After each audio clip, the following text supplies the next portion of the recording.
Honorable members, the National Pledge.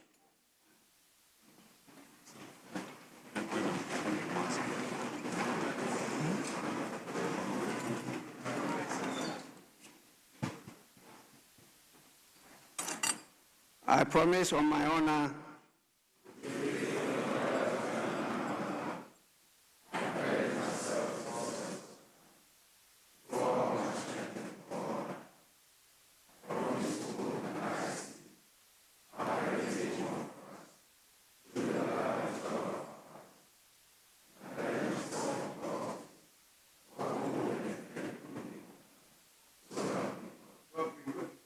Thank you. You may resume your seat.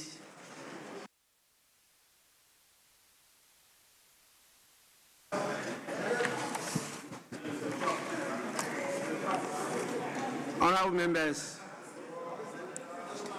on the order paper, we need to take item 7, which is the business statement for this first week. We need to adopt that before we can go on with today's order paper. Business statement for the first week. The chairman of the business committee will present the report for and on behalf of the committee. Yes, Chairman. Thank you, Right Honorable Speaker. Right Honorable Speaker, your committee met today, Tuesday, 3rd February 2024, and arranged business for the House for the first week and then Friday, 6th February 2024, may be made to the House. Statements pursuant to Order 91-2 may be made by Ministers of State, and bills, papers, and reports may also, pursuant to Order 159, be presented to the House for first reading. However, those of urgent nature may be taken through the various stages in a day in accordance with Order 160. Pursuant to Order 97, papers may be laid during the week, and reports from committees may also be presented to the House for consideration. Mr. Speaker, motions may be debated and there are consequential resolutions, if any, taken during the week. Mr. Speaker, the Business Committee takes the opportunity to welcome all honorable members back from the recess. The first meeting is expected to be short and demanding of honorable members. The House will be honored to host His Excellency the President to deliver to the House a message on the state of the nation. In this regard, a significant part of the meeting will be dedicated to the debate on the message and consideration of other business before adjournment sine die for the Easter break. Honorable members are therefore entreated to brace themselves for the meeting.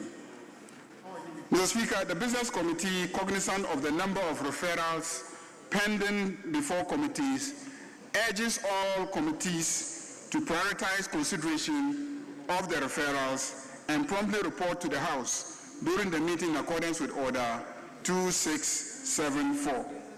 Mr. Speaker, in accordance with Order 2162 and subject to Order 67, the committee submits to the House the order in which business of the House shall be taken during the week. Thank you, Mr. Speaker. Honorable members, the business statement has been presented. We may want to hear from members if they have comments to make. Yes, Minority Chief Whip. Speaker, I see a good attempt to ensure that we reduce our carbon footprint. And so the order paper today is rather displayed on the console. And I want to commend Table Office and to also urge them that we sustain this effort. Speaker, a few observations. The leader spoke to the outstanding questions that we have. In fact, he did not elucidate, but we have over 300 questions that are pending. And in the face of the fact that this is a short meeting, we have maximum 8 weeks, we have to design a clinical approach as an attempt to dispense of these questions.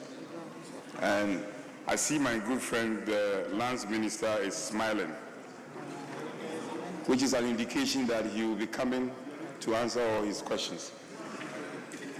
Just by the way. So 300 questions within 8 weeks. It appears as a tall order. So Table Office, we will need some innovation how we can deal with these questions. Speaker, we on this side of the House have been patient. The last meeting, a number of critical questions were not answered.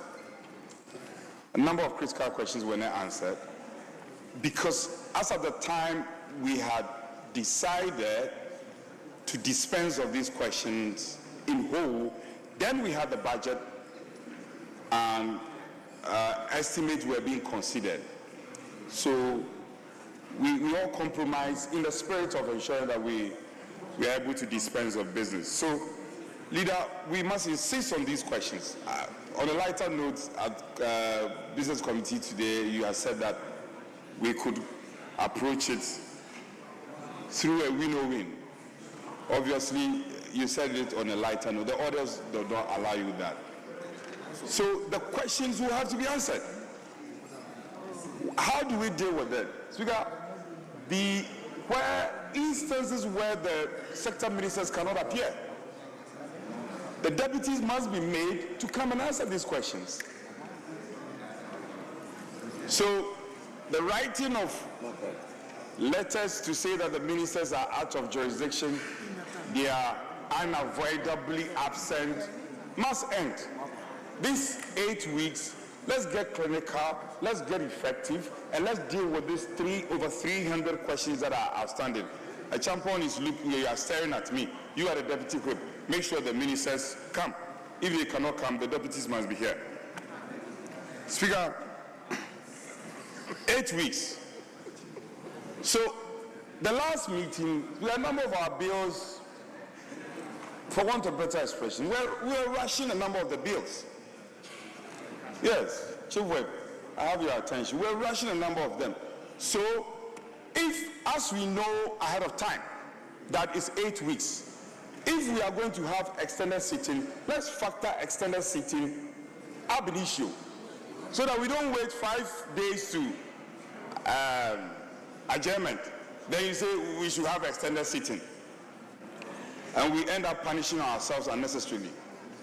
Leader, if I have your attention, so let's pay attention to that. Where we think that extended sitting would be relevant, let's consider it and factor it ab initio. So these will be my observation. I see the motions that had been pending for some time have all been advertised. We hope we'll go by this business statement. As we got, if for any reason any question has to be changed, days scheduled for questions have to be changed, we need to be given a prior notification. Leadership needs to be engaged. I can bear with Majority Leader. First week from Tuesday, Wednesday, Thursday, Friday. Not even one question has been advertised. Meanwhile, we knew ahead of time that a number of these questions are still pending. So, Majority, I don't know how you can justify that for all the week, not even one minister is being scheduled to come and take this question. Because of the number of questions we have on our standing, I want to suggest strongly to you that even though this is the business statement which we are going to adopt largely, let's look at the possibility of getting, the road minister is there, he has a number of his questions. He is always present, he's not like others, he's not like other ministers, he's always here. The energy minister is also not like others, he's always present. There are questions that were advertised in the name of the energy minister and the road minister. He's ready to answer them. Why don't you put them here? So we have been charitable enough. These questions must find expression in the business statement. Then we can hold them to it and make sure that the ministers come here and do justice by answering this question. So I thank you for the opportunity. Yes, Majority Leader, you may respond to that.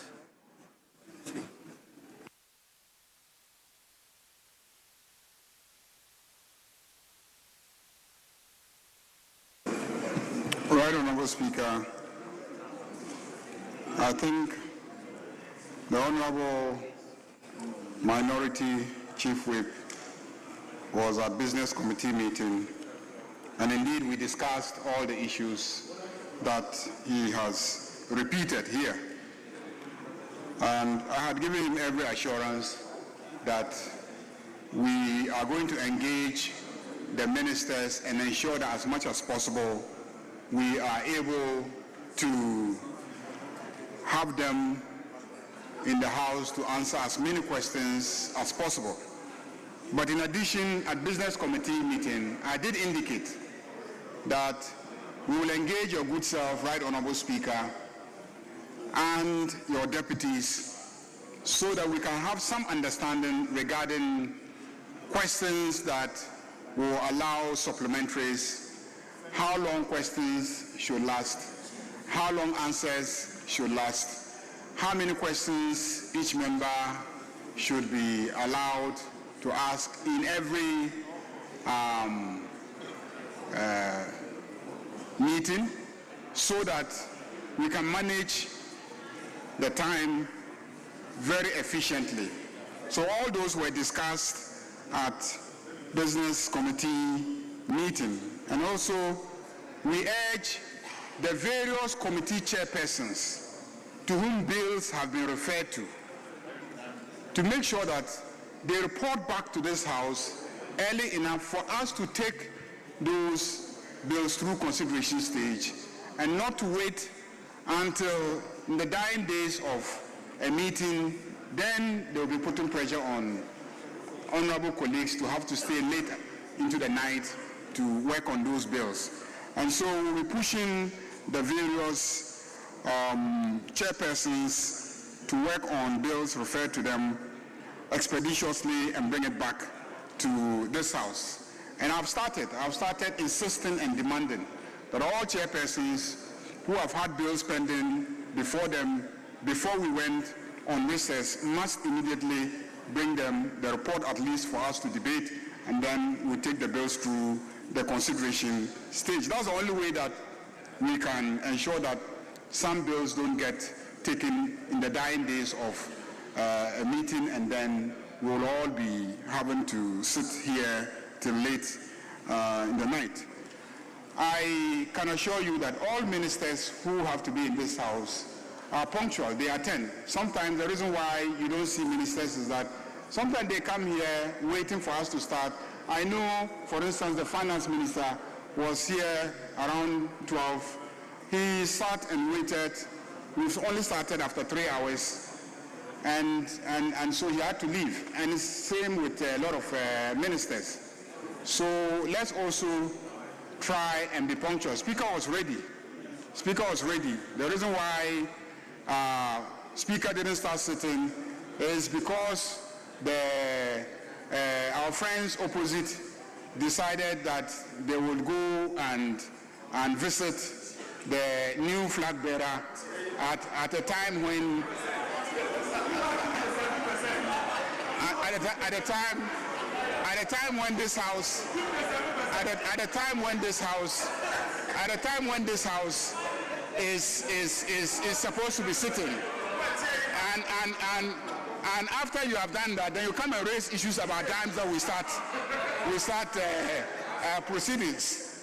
So, Mr. Speaker, let's all keep to the time. When we know that we have sitting starting at 2 p.m., let's all be here at 2 p.m. We can start and then we can withdraw and go and then do other things. When we are needed, we'll be called back into the chamber. But because we are live on television and we have our own television station, Ghanaians are watching. So when we tell them we are starting at 12, they start watching out to see if we'll be there at 12. And so when we delay, it doesn't speak well of us as their leaders. So if you want us to be able to be punctual and then to have all the agenda that we have set for ourselves achieved, then we must, make sure we're in the chamber at the right time. I believe I have responded to all the issues that the Minority Chief Whip has raised. I believe the Minority Leader has no issue to raise. I don't think that he has any issue to raise. I don't believe the Minority Leader has any issue to raise.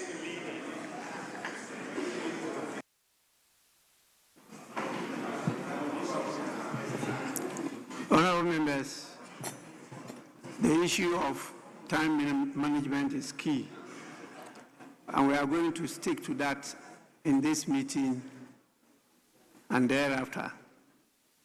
So I will take it that the statement as presented is adopted. Yes, Minority Leader. Speaker, with respect, I have one issue, but I was signaling the Majority Leader that our colleague, Professor Nyako, was on his feet, so I wanted him, if you so recognize him. I recognize you because of the invitation to treat Very well. by the Majority Leader. Speaker, he wants to start. So if you want to add another thing, I will not accept that. Mr. Speaker, no, I'm saying that I was signaling him that my colleague... So you have nothing to say? Mr. Speaker, I do. Because I'll say it. Oh, before him? Well, Mr. Speaker, that's fine. Thank you. Mr. Speaker, with respect, we have an important matter which has been pending for several months. Mr. Speaker, you may recall that the Chief of Staff, through a letter, directed that state agencies should terminate employment of Ghanaian youths who were employed after we, the minority, became aware with evidence that there were some excesses in the sense that though the letter was specific that those who were recruited after the 2024 elections, Ghanaian youth who had been employed as far back as 2017 were all dismissed from their lawful employ. Mr. Speaker, the minority filed a motion. The motion was admitted by you. The Majority Leader raised a preliminary objection, which objection was upheld by the First Deputy Speaker. Mr. Speaker, we subsequently filed a motion for review under the rules of this House, which you admitted. Mr. Speaker, this motion was moved by my good self, seconded by my respected colleague from Ofuasia Yirbi, and the Chief Whip from the majority side, Honorable Eche Defiamepo, started the debate for his side. So, Speaker, the promise made by the chair was that the following Tuesday, the debate will continue so that you could eventually rule on the matter. So, Speaker, unfortunately, because it was a matter that you were the only one to preside, and because of some other intervening matters, we've not been able to take this motion, much as we kept prompting the majority leader to take steps to allow this to be done. Mr. Speaker, several times the motion appeared on the order paper, but we could not take it. Mr. Speaker, this is a matter that affects the livelihood of Ghanaians. Mr. Speaker, per the information we had, we have in excess of 15,000 Ghanaian youths affected by this directive, and they are still at home. In fact, they're done, and he will revert to us. But that does not stop the House from inquiring into the matter just for the sake of good governance. Mr. Speaker, these Ghanaian youths are sitting at home, their wives, their extended family, they themselves, with the leader of government business, to endeavor to include, be fair with him, to him. The understanding was that we would have to engage you so that you give us time to hear, since you are the only person who can sit or preside on this particular motion. So that, Mr. Speaker, you give your ruling for a body, a committee to be set up to investigate this matter, so that the people out there who have been affected by this directive will know that the representatives of the people, Parliament, cares about their interests, and we are always willing to take steps. It's getting to a year. We are in February. The directive came in March 2025. It's far too long. So, Mr. Speaker, that is my very humble prayer on this rising. Thank you so much, sir. Honourable members, on this matter, I direct that as chairman of the business committee, not leader of government business, but as chairman of the business committee, you cause this matter to be relisted and scheduled for consideration of the House. This thing has gone on since the inception of the Fourth Republic. Anytime there's a change of government, we have people's appointment being terminated, in many cases unlawfully, and they are not even paid. I remember as minority leader in 2001, all the staff of national mobilization were dropped. Nothing was paid. Some directors were dismissed. Some even went to the High Court. Rulings were given. Government did not abide by the rulings. And the lawyers, I mean, we can't keep on this way. We have to improve. So if Parliament has decided to give some guidance as to the way forward, I think it's a good motion that we should create the opportunity for Parliament to have a say.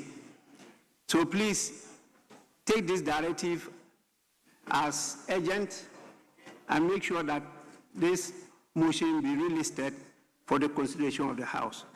With this, I just want to inform you that we have Majority Leader.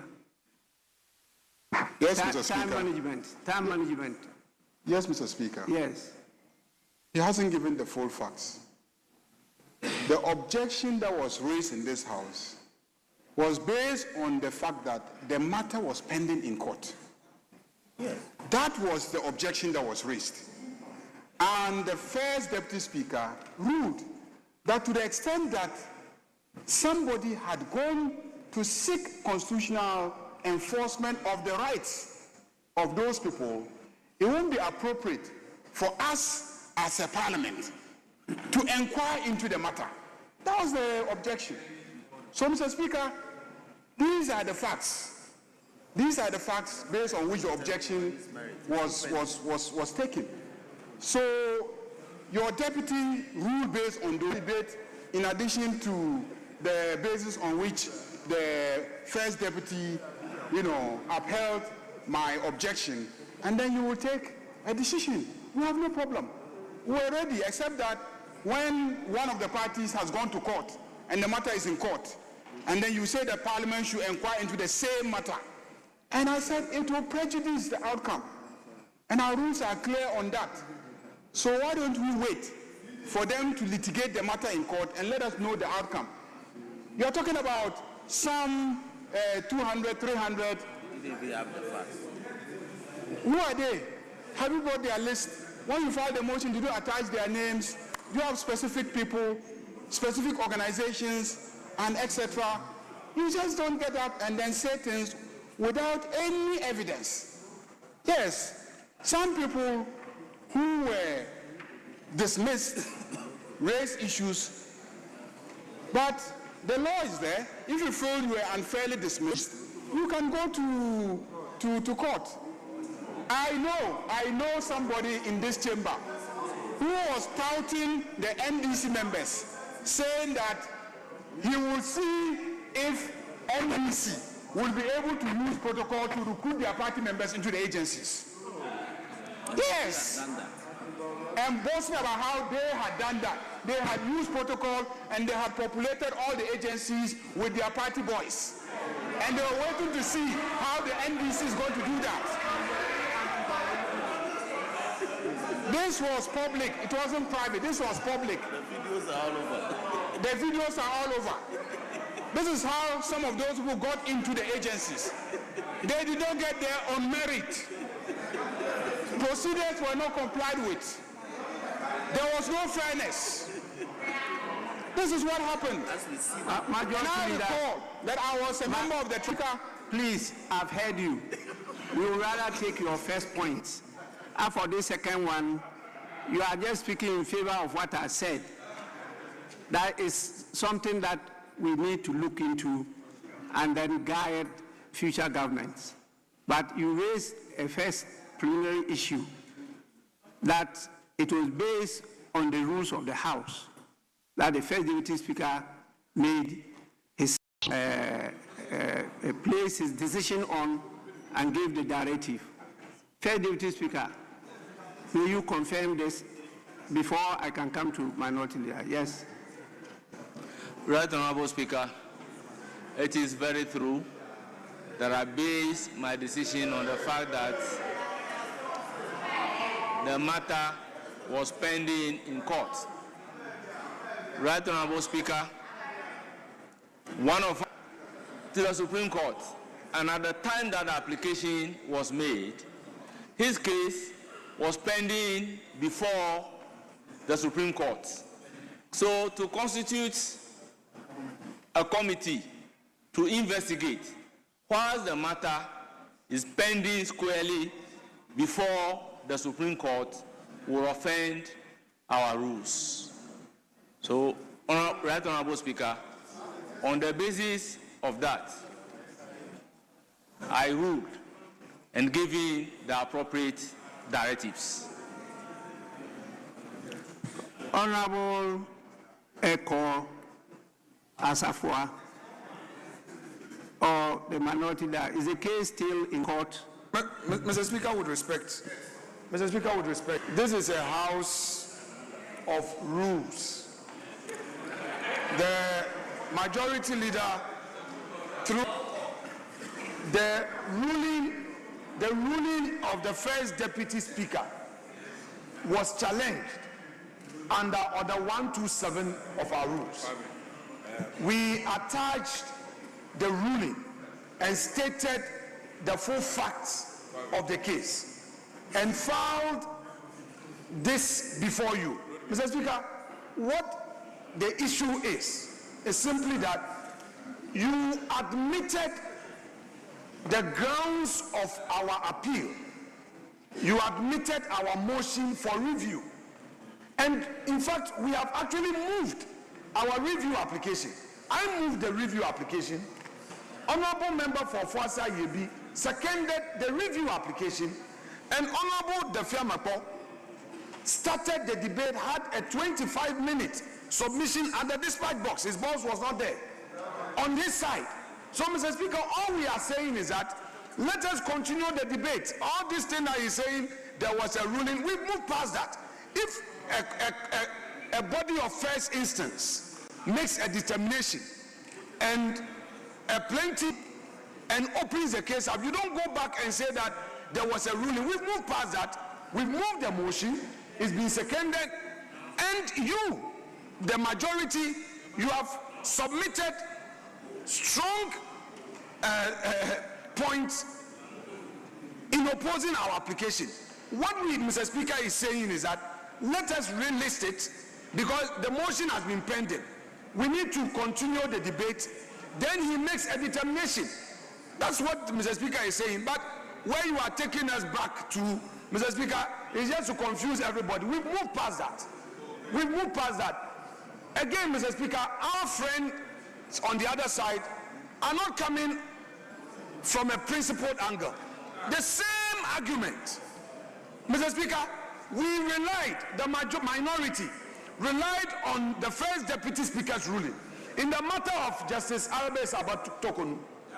When the nomination came before this house, our argument was that for the time being, the ruling, which is the precedence in this house, was his ruling, which is if a matter is pending before court, to avoid any injustice, this house must stay in its hands. This is what he said. Now, at the time my Lord Bafo-Boame was nominated, there were pending cases by Justice Tokonu.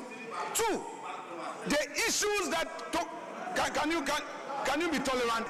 And we felt that, Mr. Speaker, by allowing the vetting, it would have adverse effect on the case before the court, especially so when my Lord Bafo-Boame was the one to ensure the empaneling. But our friends said no. Honorable Minority Leader, please let me listen to the first deputy speaker. Mr. Speaker, is he on a point of order? I don't know. So let's listen to him. Mr. Speaker, very well. Let's listen to him first. Right, Honorable Speaker. Before delivering my ruling, based on the fact that Honorable Eko Asafua has taken the matter before the Supreme Court, I was furnished with a copy of the court process. In the case of Tokonu that he's referring to before the vetting committee, I have no process of the court before me, attesting to the fact that this matter is pending before court. So the two issues are quite different. I made my ruling based on the fact that in raising the objection, the process of the court was finished. And you look at the relief being sought at the Supreme Court, there is no way by which those actions will be pending, those reliefs will be pending before the Supreme Court, yet Parliament will be delving into the matter. So I use the principle of sub judice to make my ruling. And Mr. Speaker, we are speaking in public. We do not uphold grounds of appeal. You uphold appeal or you dismiss the appeal. So there is nothing like upholding grounds of appeal. Mr. Speaker, I base my ruling on the process that was put before me.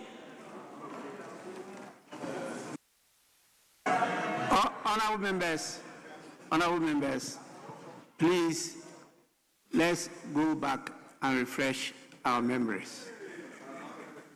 And when you get the facts right, this house is always there for you. We can come back to discuss this matter. In the meantime, we have to proceed on the business of the day. Because you are raising so many things and now beclouding the initial issue that was raised, and I gave the directive. So let's refresh our memory, because it's been a long time, and I think that some of you are not getting the facts right. The public, they are listening to us, and they are getting more confused. I'm getting confused myself. And so I have to go and read the Hansard, because many of you are not fond of speaking the truth.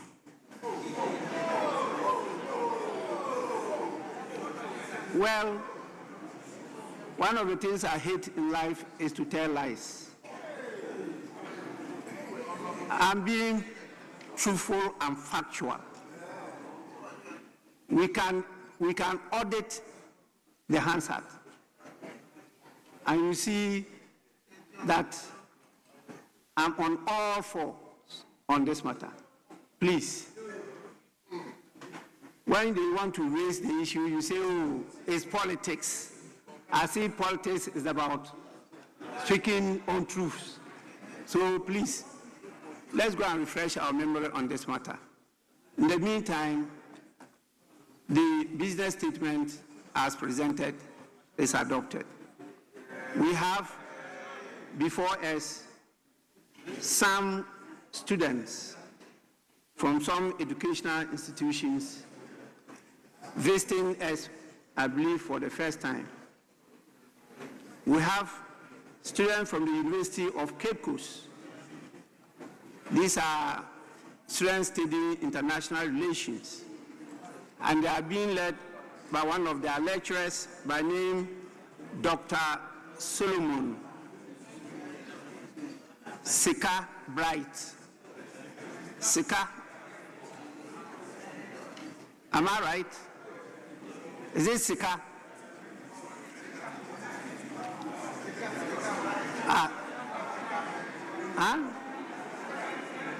Sika, I think, is about money. And then is Bright. They definitely are coming from Cape Coast North, and there are 66 in number. Honorable members, you can see them just directly opposite me at the public. Minority Leader, I think Winneba is closer to Cape Coast. You don't want to acknowledge the presence of students from the university. Please, on your behalf, I want to welcome them and wish them a fruitful visit to the house.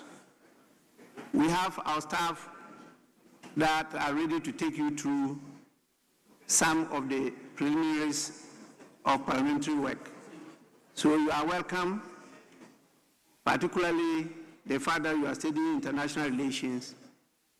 We have a department now having international relations and parliamentary diplomacy. Maybe you may ask and get some guidance from them as to what we do in that direction. Please, you may resume your seats. We have also students from SDA Senior High School. There are 64 in number coming from Sunyani East constituency, and they are led by the senior house master, Mr. Abraham Owusu. Please, you are also warmly welcome, and take time to learn a few things before you go back. Sunyani is quite far, and make use of your presence here so that the investment that is made in bringing you here will not go to waste. You are welcome. Honorable members, let's move on to the next item.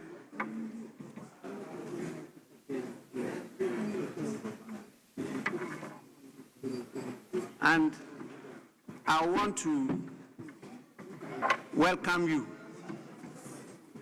Before I can open the floodgates for you to have these harmonious exchanges. And so I'll read a short statement to welcome all of you to this meeting. Honorable members, I warmly welcome you to the first meeting of the second session of the 9th Parliament of the 4th Republic of Ghana, which formally commences today, Tuesday, 3rd February 2026, and scheduled to recess on the 27th of March 2026. The House and indeed the nation, remains deeply grateful to Almighty God for the guidance, protection, and special grace He bestowed upon us. It is God and nothing else that enabled us to successfully conclude the first session of the 9th Parliament. By His providence, we are gathered here today, 1 year into the life of the 9th Parliament, with renewed sense of purpose and commitment to serve our dear nation and its people. Honorable members, it is my hope that the recess afforded you the opportunity to receive feedback from our people, reflect, and to replenish your capabilities for a strenuous and focused business of this second session of the 9th Parliament. Honorable members, during the first session, Parliament made steady progress in the discharge of its constitutional mandate. Notable among our achievements were the orientation of new members, the constitution and operationalization of the committees of the House, and the consideration and passage of bills, constitutional and statutory instruments, as well as other essential parliamentary business. These accomplishments reflect the collective service and civil society organizations. I want to take this opportunity to commend the leadership and all members and staff for your dedication and hard work. Notwithstanding these achievements, we must also acknowledge with candor the challenges we encountered during the period under review. The first session tested us in many important ways. It tested our endurance and adherence to parliamentary discipline, our tolerance for different views, and our collective commitment to the traditions, customs, and conventions that sustain the democratic culture of Parliament. These trying moments invite us to reflect not merely on events, but on the standards we set for ourselves as custodians of the people's mandate. It is through such reflection that institutions learn lessons, mature, and become stronger. Accordingly, I wish to inform the House that the Speakership, together with leadership of the House, is planning to observe the 1-year anniversary of the inception of the 9th Parliament. This event will provide an opportunity for deeper introspection into the operations, conduct, and the lived experiences of the first session of the 9th Parliament, with a view to distilling lessons to guide the work and conduct of business during the second session.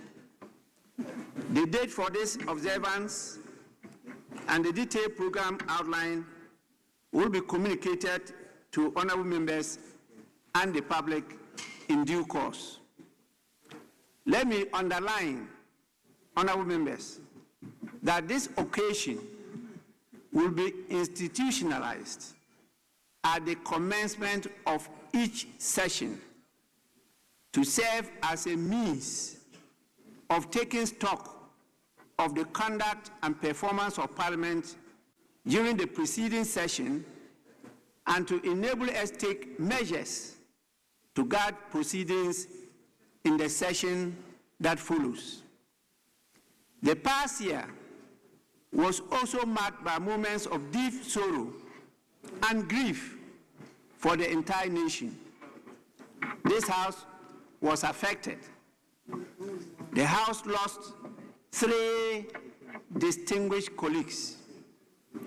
Honorable Murtala Mohammed, Member of Parliament for Tamal Central, Honorable Ernest Yakumi, Member of Parliament for Akotia, and very recently, Honorable Naza Turi Mahama, Member of Parliament for Ayawaso East. The earlier ones, we observed a minute silence. Today, I'll allow a statement to be made to give us the opportunity to do the same for the latest, that is Honorable Naza Turi Mahama. In the meantime, with your kind permission, may their souls rest in perfect peace in the bosom of the Almighty God. The passing of these patriots is a solemn reminder of the fragility of life and the sacrifices inherent in public service.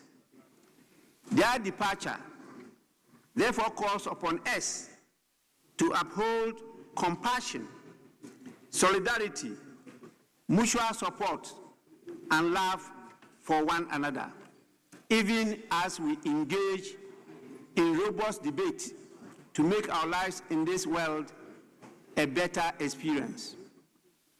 While differences of opinion are natural in every democratic parliament, respect for one another, love and unity of purpose must always hold sway over hatred and bitter partisanship.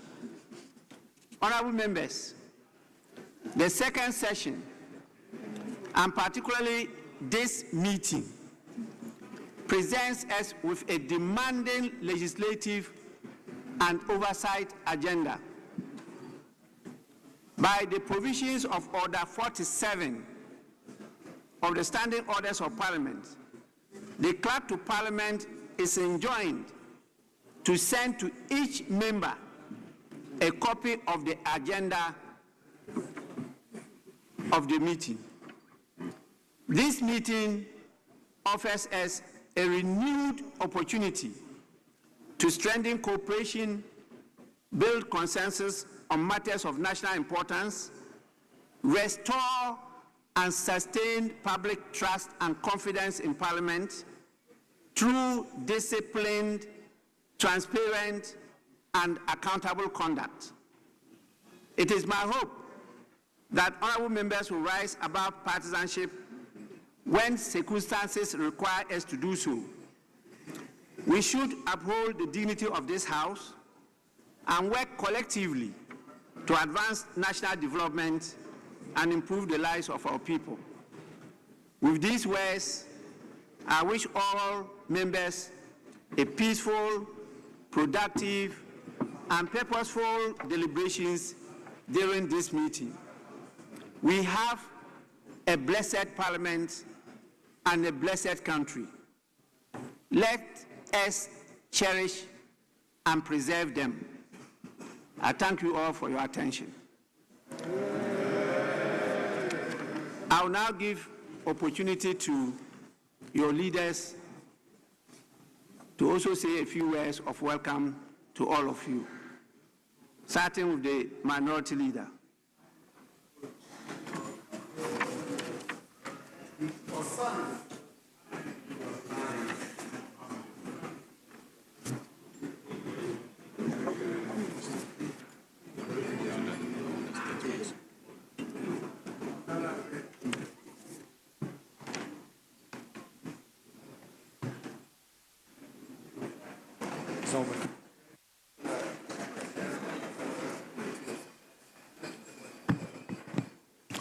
Right Honorable Speaker, my dear colleagues, this afternoon we reconvene in this Honorable House to confront uncommon challenges facing our Republic at home Our people struggle for employment abroad. Ghana's voice faints as traditional friends turn their back on us. In such times, Parliament must recall its purpose. We sit not for comfort, but to serve a nation's weary with unmeant promise. Mr. Speaker, before we turn to the nation's business, let me pause, just as you did, to mourn our colleague, Honorable Mahama Toure Nasser, Member of Parliament for Ayawaso East. Now to his grieving family, constituents, and the National Democratic Congress, the NDC, and every member of this august house, I extend deepest condolences on behalf of the minority caucus. May his soul rest in perfect peace. Mr. Speaker, on our part, the minority, our party's delegates have spoken. Through vibrant democracy, our party has chosen His Excellency Dr. Mahamudu Bawumia to lead us into the future. Mr. Speaker, I am happy to say that this morning the caucus extended warmest congratulations to the flag bearer, and we promised to work with him and stand shoulder to shoulder with him to deliver on his vision for our party and for our country come December 2028 elections. Indeed, Mr. Speaker, our conversation with him has energized us. We spoke as family about the formidable task ahead, earning the trust of Ghanaians and returning to power to rebuild and restore Ghana under Dr. Bawumia presidency.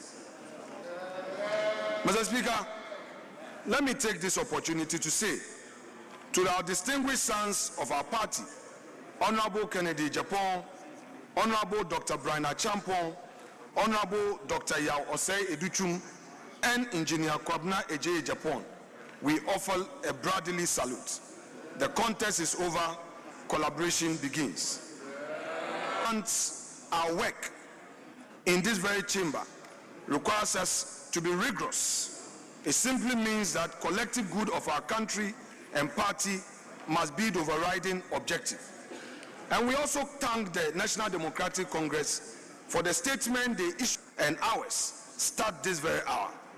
The journey to begin 2028 begins with the very first step we take together right now. Mr. Speaker, Ghana is crying out for bold, competent, proven leadership. The current administration, in our view, is failing to manage our economy with transformation in mind, failing to inspire confidence, failing to uphold the dignity of our people. But our duty as a minority is not merely to critique. The New Patriotic Party is not just a political option. It is a singular solution Ghana requires. Mr. Speaker, the records will bear us out. We show that for 8 years under President Kufuor and under President Akufo-Addo's leadership, we led Ghana towards transformation until COVID struck. Against all odds, we put Ghana back on the path of recovery. Indeed, the NDC offers much more PR gimmick than proper management. The MPP offers a proven blueprint. History will ask, what will... Mr. Speaker, it is also with profound joy that we welcome back to this house our honorable colleague, honorable his rightful place. The Supreme Court has spoken with constitutional authority, validating his election and restoring justice. This is a resounding triumph for democracy itself. We hail the justices for their courage, has urged institutional restraint, as we did with the bogus processes that, in our view, forced the Chief Justice, Justice Arabe Alberto Kunu, out of office. But our colleagues opposite chose to speed up the process, which we again oppose. Mr. Speaker, suspensions that invite chaos. In restraint lies our strength, in haste our humiliation. Outside this chamber, the story is harsher. A nation without two important ministers. It has been months those vital ministries remain without substantive leadership. We demand forthwith that Mr. President nominate these ministers to mount these ministries. It is not enough to have the Minister of Finance with a huge responsibility also taking up the Ministry of Defense. Mr. Speaker, on jobs, last November, 6 young women died in a stampede at Elwak Sports Stadium during recruitment. When a country turns a recruitment gate into graveyard, it is a government that has failed our youth. On food, farmers complain of losses while families struggle with high prices. When food rots in villages, while children sleep hungry in towns, the problem is policy and logistics. Meanwhile, government says that inflation has come down. Our farmers have always carried Ghana on their shoulders with respect to food security in the country. Unfortunately, 2025, farmers were faced with lack of agricultural inputs. Fertilizers, certified seeds, and agricultural machinery distributed to farmers were woefully Honorable Minority Leader, I'm sorry. I have to move to another meeting. Sure. So the first Deputy Speaker will take the chair.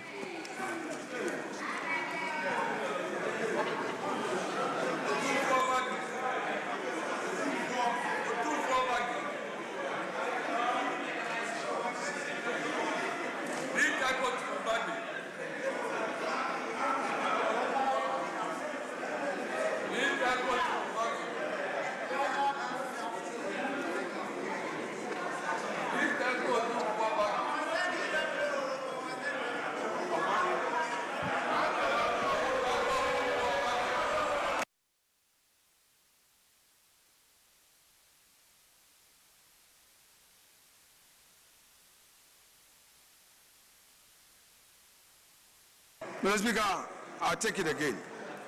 Our farmers have always carried Ghana on their shoulders with respect to food security in the country. Unfortunately, in 2025, farmers were faced with lack of agricultural inputs.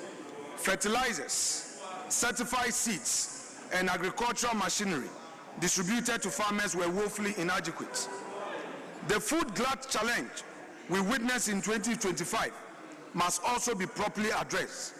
Mr. Speaker, we expect the government to ensure that adequate warehouses are provided and that all warehouses that were started by the previous administration must be completed in good time. Mr. Speaker, again, our cocoa farmers are crying for payment.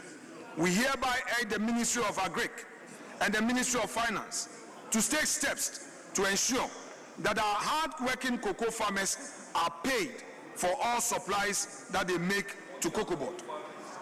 Mr. Speaker, in our country today, gold has turned to ghosts. The hardship is not accident. It is the consequence of choices, including those that threaten our collective wealth as a nation.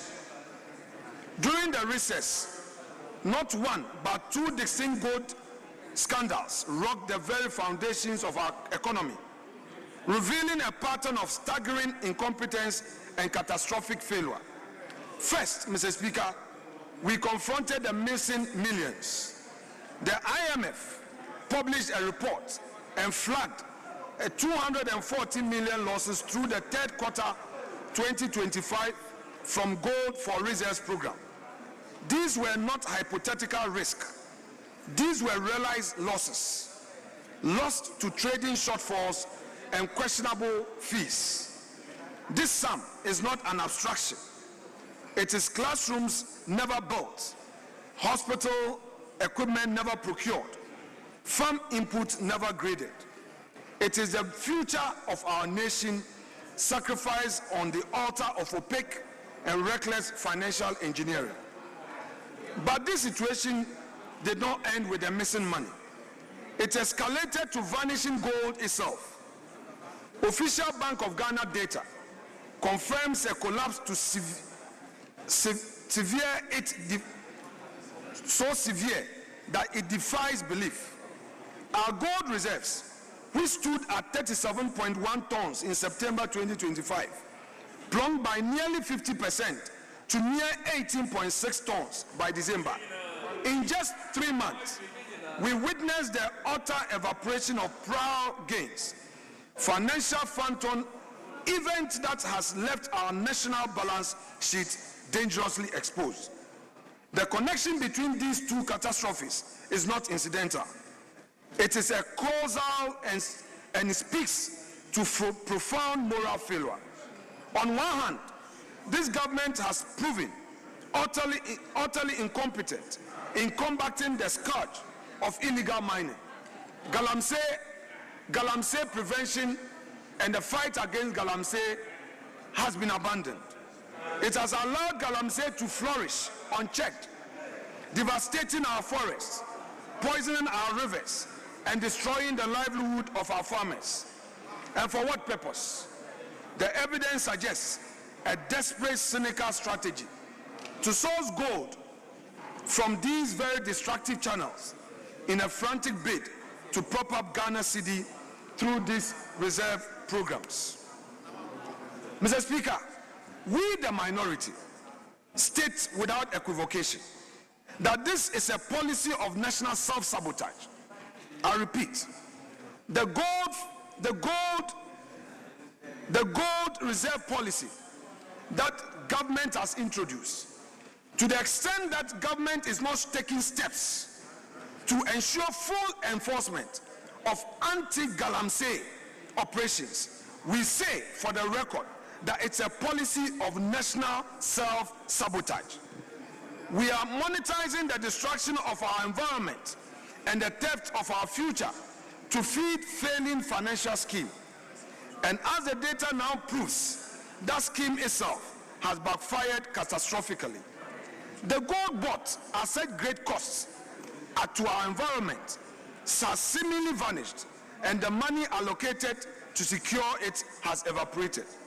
When gold is turned to ghosts, the ghost that haunts the poor is hunger.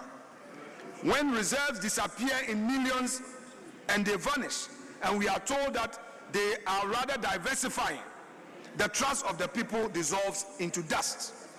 Therefore, Mr. Speaker, this House has a solemn and non-negotiable duty. We must insist on full, transparent, and immediate accounting. And we thank Mr. Speaker for admitting the motion by the minority to get into this matter. We must demand answers to the questions the nation is asking. Who designed this flawed program? Who authorized the pricing and the fee structure that led to such losses? Who profited from these transactions? And ultimately, who bears responsibility for this double disaster of missing millions and vanishing gold? But as minority, we have some solutions for government.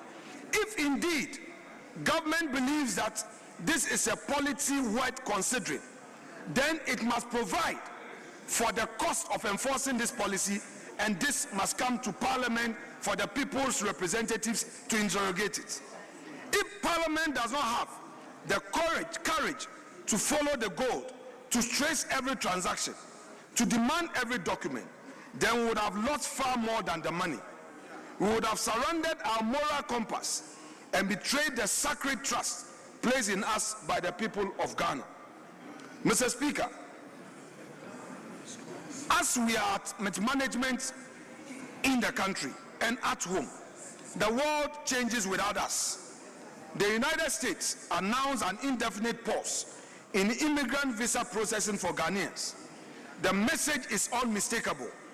Ghana has slipped from trusted partner to flag concern.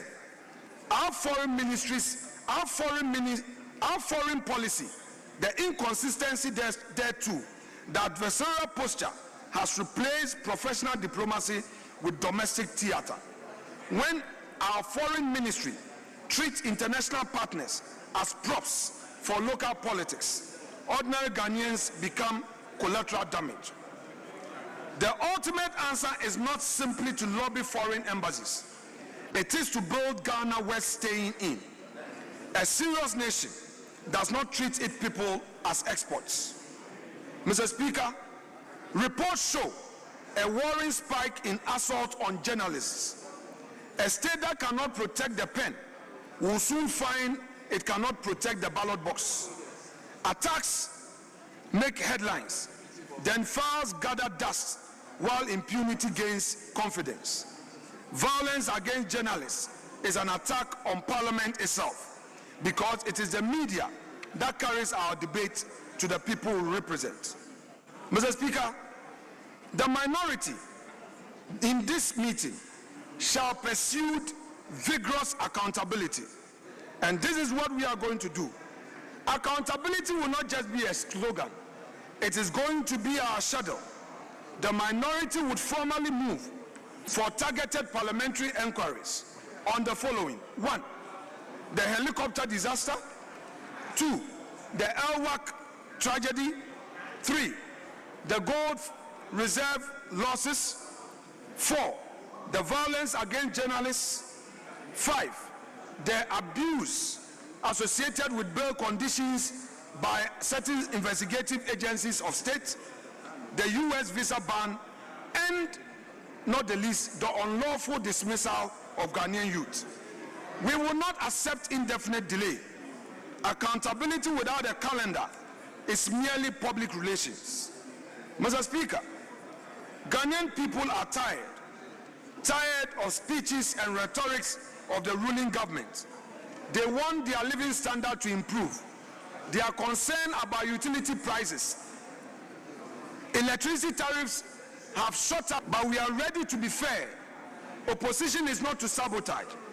We will demand quality in terms of governance. And to my colleagues in the minority, our strength is in the seriousness we bring to debate. Nations are not rescued by miracles. They are rescued by choices. The choices we make in this meeting will echo in the homes of the jobless, in the heart of the grieving, and in the verdict of history.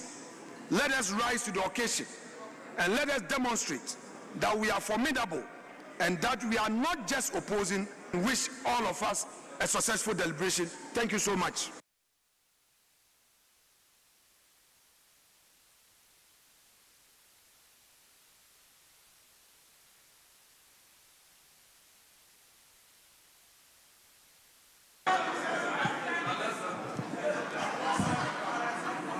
Members, I will accordingly proceed to give the floor to the majority leader for his opening remark.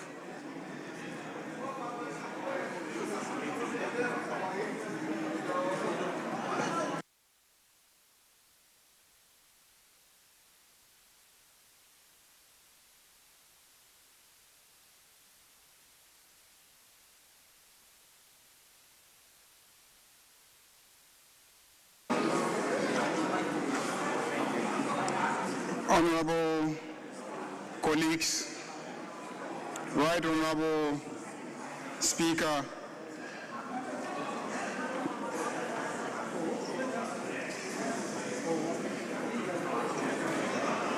I rise to welcome back from recess colleagues who have converged here to carry out a critical constitutional function. But before I proceed, let me join my colleague, the minority leader, to express the most sincere condolences to all of us on the loss of our colleague, Honorable Naza Toure Mahama, the former Member of Parliament for Ayawaso East in the Greater Accra region. Our colleague was fully with us in the last meeting. And during recess, unfortunately, we lost him. May his soul rest in perfect peace. So, Speaker, let me again join my colleague to congratulate the New Patriotic Party for organizing an internal primaries that has produced a flag bearer. I congratulate the former Vice President, Dr. Mahmoud Bawumia, on his victory. So, Speaker, I have listened to my colleague, the Minority Leader, and just to indicate that I paid attention to the results in his constituency.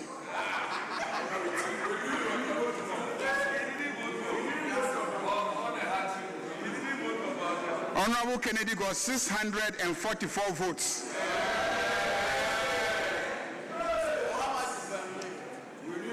And Alhaji Bawumia got only 79 votes.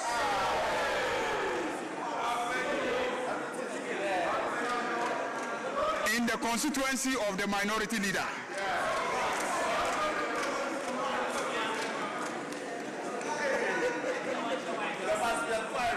Mr. Speaker, given his interest in inquiries, I think this is a matter we must look into.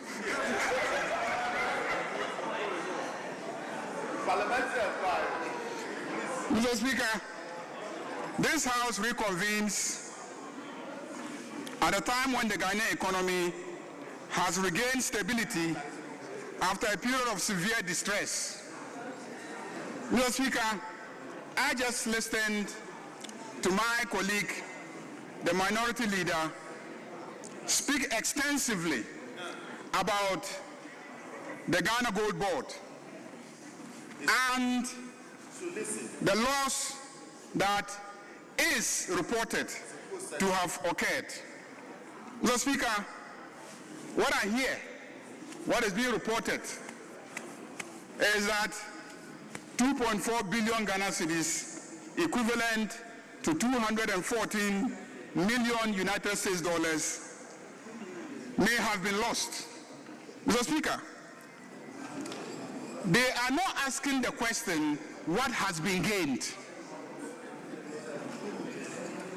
I am asking the question, what has been gained?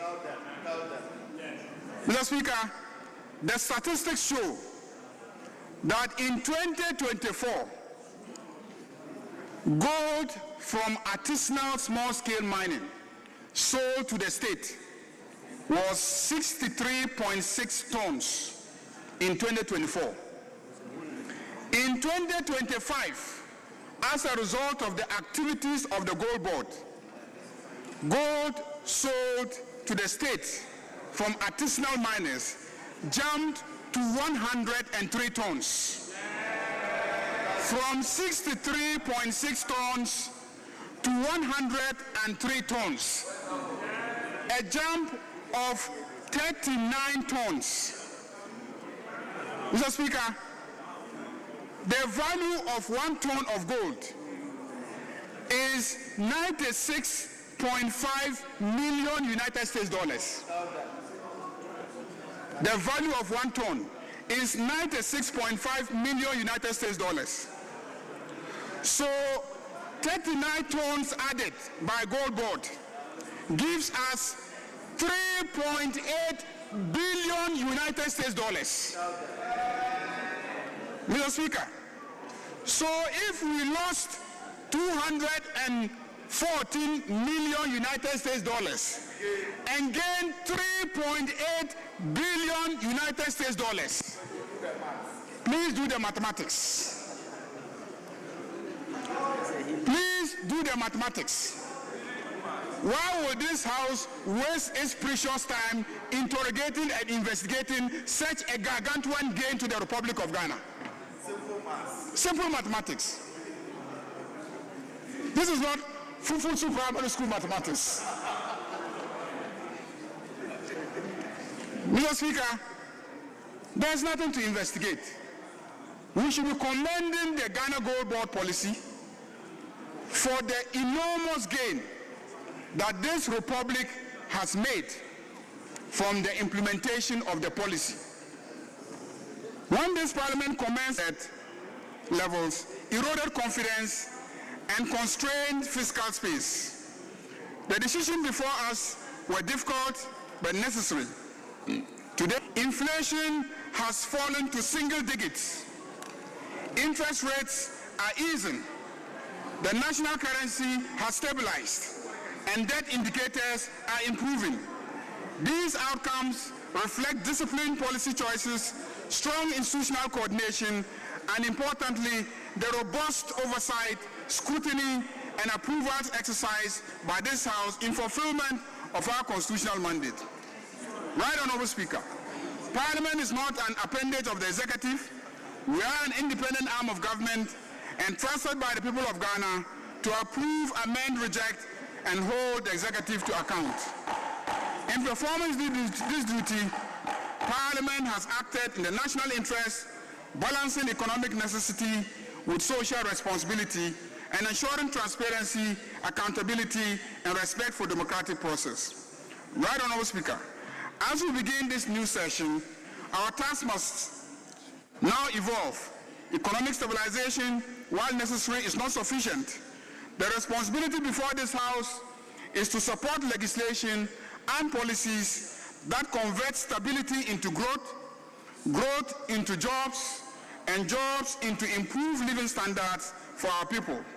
Mr. Speaker, this House must also reaffirm its commitment to constructive debate and cooperation. Differences of opinion enrich our democracy, but division must never obstruct national progress. Ghanaians expect solutions, not stalemate. It is also right, Honourable Speaker, that we acknowledge effective leadership when it delivers results. That is why I am here to once again commend President John Dramani Mahama and the National Democratic Congress, because they deserve commendation for the discipline, experience, and clarity with which they have governed during a challenging period of our nation. The progress recorded in restoring confidence, easing economic pressure, and laying the foundations for sustainable growth reflects leadership that has prioritized the national interests. Allow me to present an overview of Ghana's fiscal and macroeconomic performance in 2025, underscoring the key achievements and reforms contained at 1.8% of GDP, reflecting prudent fiscal management and improved revenue mobilization. Total public debt decreased from 726.6 billion in 2024 to 630.2 billion in 2025, representing a 13.3% reduction in just 1 year. Debt as a share of GDP fell significantly from 68.7% to 47.0%, a reduction of 23.7 percentage points in just 1 year, strengthening the country's debt sustainability profile. Real GDP growth remains steady at 4.8%, supported by resilience in key sectors. Inflation remains stable at 8%, aligning with the Bank of Ghana's targets. VAT reforms announced in 2025 are in full implementation in 2026, aiming to ease the cost of doing business and support households. We abolished the COVID-19 health recovery levy, saving households and businesses 3.7 billion Ghana cedis in 2026. We remove and decouple GET Fund and NHIA levies from the VAT base, enabling input tax deductions and lowering business costs by 5%.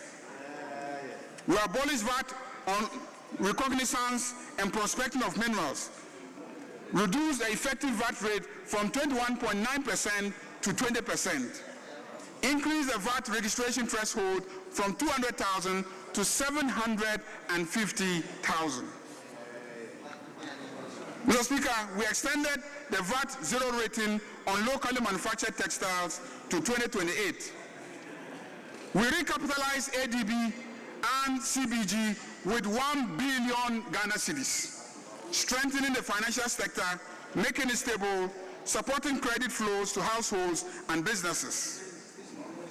For the first time since 2007, when the cedi was redenominated, the Ghanaian cedi appreciated by 32% against the United States dollars, marking a historic milestone and reflecting the resilience of our economy and the success of our stabilization policies. Average lending rates have declined from 30% to 22%, and Treasury bill rates from 29% to 11%, making financing more affordable for businesses and households. These improvements have generated approximately 8 billion Ghana cedis in national savings on interest, directly benefiting the private sector and citizens. Mr. Speaker, honorable members, 2025 has been a year of fiscal consolidation, macroeconomic stability, and structural reform. These measures have positioned Ghana for sustainable growth in 2026, enhance that sustainability, and improve the business and investment climate. Looking ahead, 2026 promises to be a transformative year for Ghana with targeted initiatives across all key sectors. Mr. Speaker, the government will complete 30 abandoned E-blocks, community day schools, and the GET Fund. Government will construct 200 new junior high schools, construct 200 new primary schools, construct 200 new kindergartens, and construct 400 teacher bungalows and 400 sanitation facilities. Funding will also be provided for textbooks, school furniture, and transport for learners. 6 new regional hospitals will commence construction this year, alongside 2 district hospitals at Bole and Shama, while 10 Agenda 111 hospital projects will be completed. Ongoing projects at La General, Efia Nkwanta, Komfo-Anokye Maternity, and the Ashanti Regional Hospital will continue, and diagnostic and treatment centers will be established across major hospitals through PPPs. Mahama Cares will receive 2.3 billion Ghana cedis, and 9 billion is programmed for NHIS claims. Essential medicines, vaccines, and free primary health care will be ensured in the ensuing year. The government would allocate 500 million Ghana cedis for district housing, including resettlement of Akosombo Dam spillage victims. A major push will also be made for critical infrastructure, including the long-awaited Accra-Kumasi Expressway.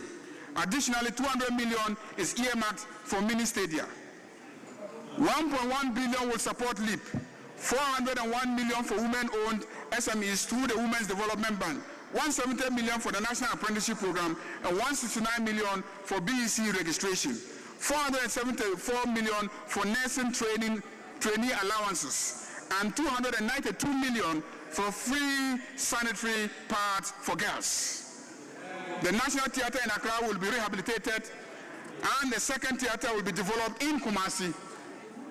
20 million will seat for Creative Arts Fund, and 150 million will support anti-illegal mining operations. 50 million is allocated for fishing nets and outboard motors. These initiatives collectively push 2026 as a year of tangible progress, improving education, healthcare, infrastructure, social protection, and economic opportunities for all Ghanaians. Let me also acknowledge the successful election of Dr. Mahmoud Bawumia as flag bearer of the New Patriotic Party. We congratulate him and his party for concluding that internal democratic process. Mr. Speaker, if you observed, my friends on the other side were all in white today to celebrate the victory. I joined them to wear white to celebrate the victory. But the reason why I have worn white to celebrate the victory is because the Bawumia that I know, NDC will beat him anytime in the day.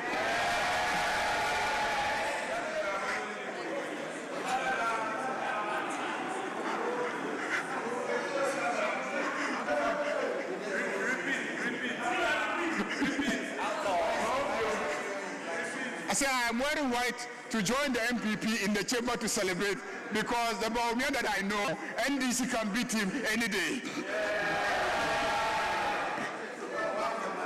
Right, Honorable Speaker, Ghanaians do not forget.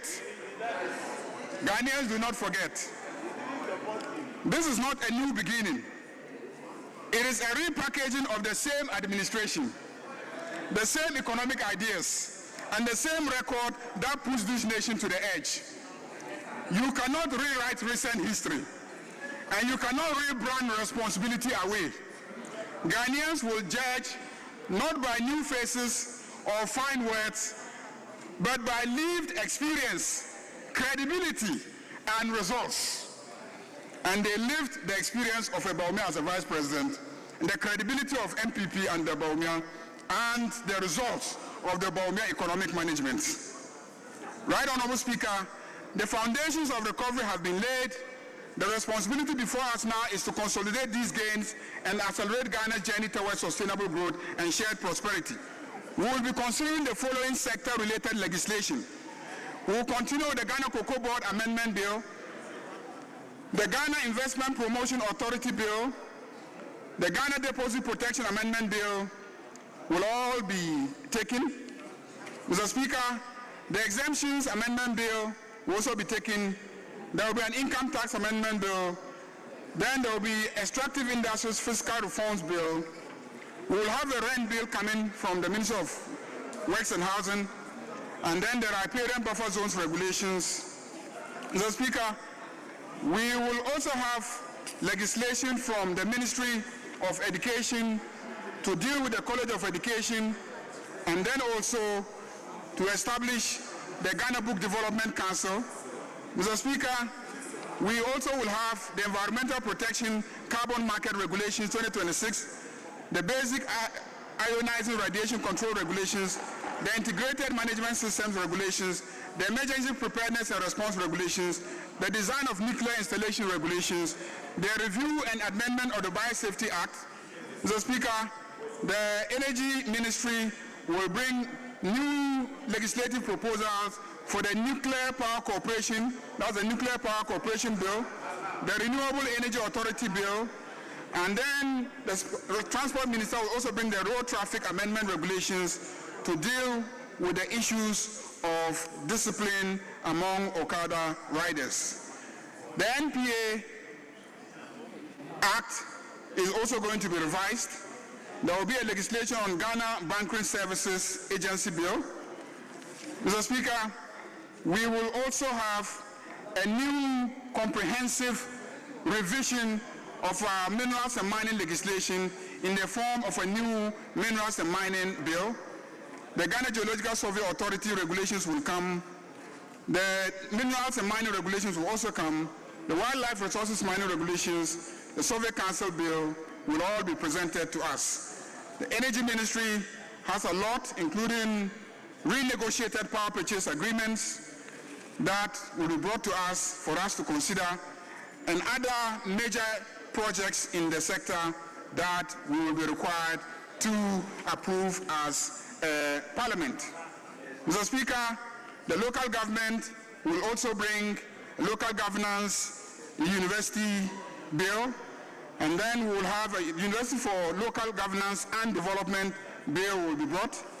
We will also have bills from the local government ministry to abolish the coastal and middle belt development authorities that we announced the abolition some time ago. Mr. Speaker, they will also bring some amendments to the Land Use and Spatial Planning Act, and the Sports Ministry will bring regulations to actualize the new Sports Fund Act. There will be a bill to establish the National Sports College, Winneba. So the National Sports College, Winneba bill will also come. And there will be regulations to enforce the Anti-Doping Act that was passed some time ago. Tourism Ministry will bring legislation to elevate the Kwame Nkrumah Memorial Park to an authority to ensure that this historic site is preserved and promoted with the dignity it deserves. We will also move to establish the Ghana Bureau of Languages as an authority, so a bill to achieve that will also be brought. Mr. Speaker, we are gathered once again at a time of growing hope and tangible progress across our nation, economy, and our shared future. From the market trader to the teacher, the farmer to the student, there is a sense that Ghana is moving forward with purpose. Mr. Speaker, it is obvious that our country is making progress, and this Parliament is going to move forward in terms of approving legislation that will fast-track the progress that is being made. I urge honorable colleagues that this session is a short one. We have just about 8 weeks. I plead with you, let us be punctual, let us sit in the chamber, let all the committees be up and doing. Let's work assiduously to accomplish assignments referred to us as committees. All committee chairmen should do well to deal with all the outstanding referrals. Let's ensure that within the 8 weeks, we achieve as much as is humanly possible. Mr. Speaker, I cannot conclude by also welcoming our friends among the press corps. We will not be able to succeed in this meeting without your support.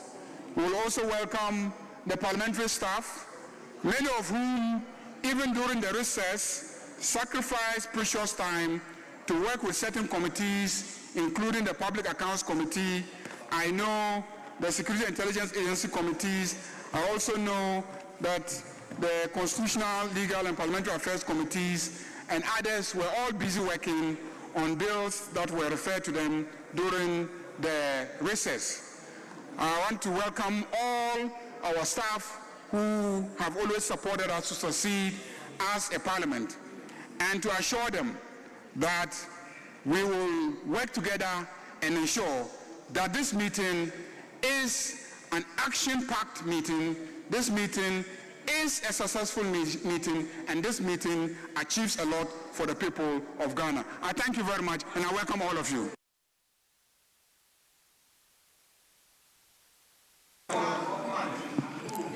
Thank you.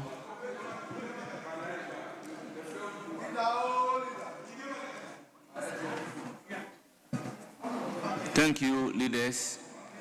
Yes, Minority Leader.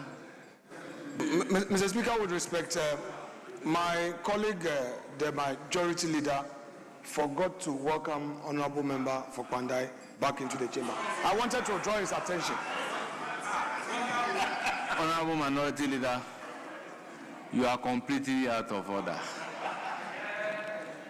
Honorable members, let's go to item numbered 4. Message from His Excellency, the President of the Republic of Ghana. Honorable members, it reads, Right Honorable Speaker, absence from Ghana.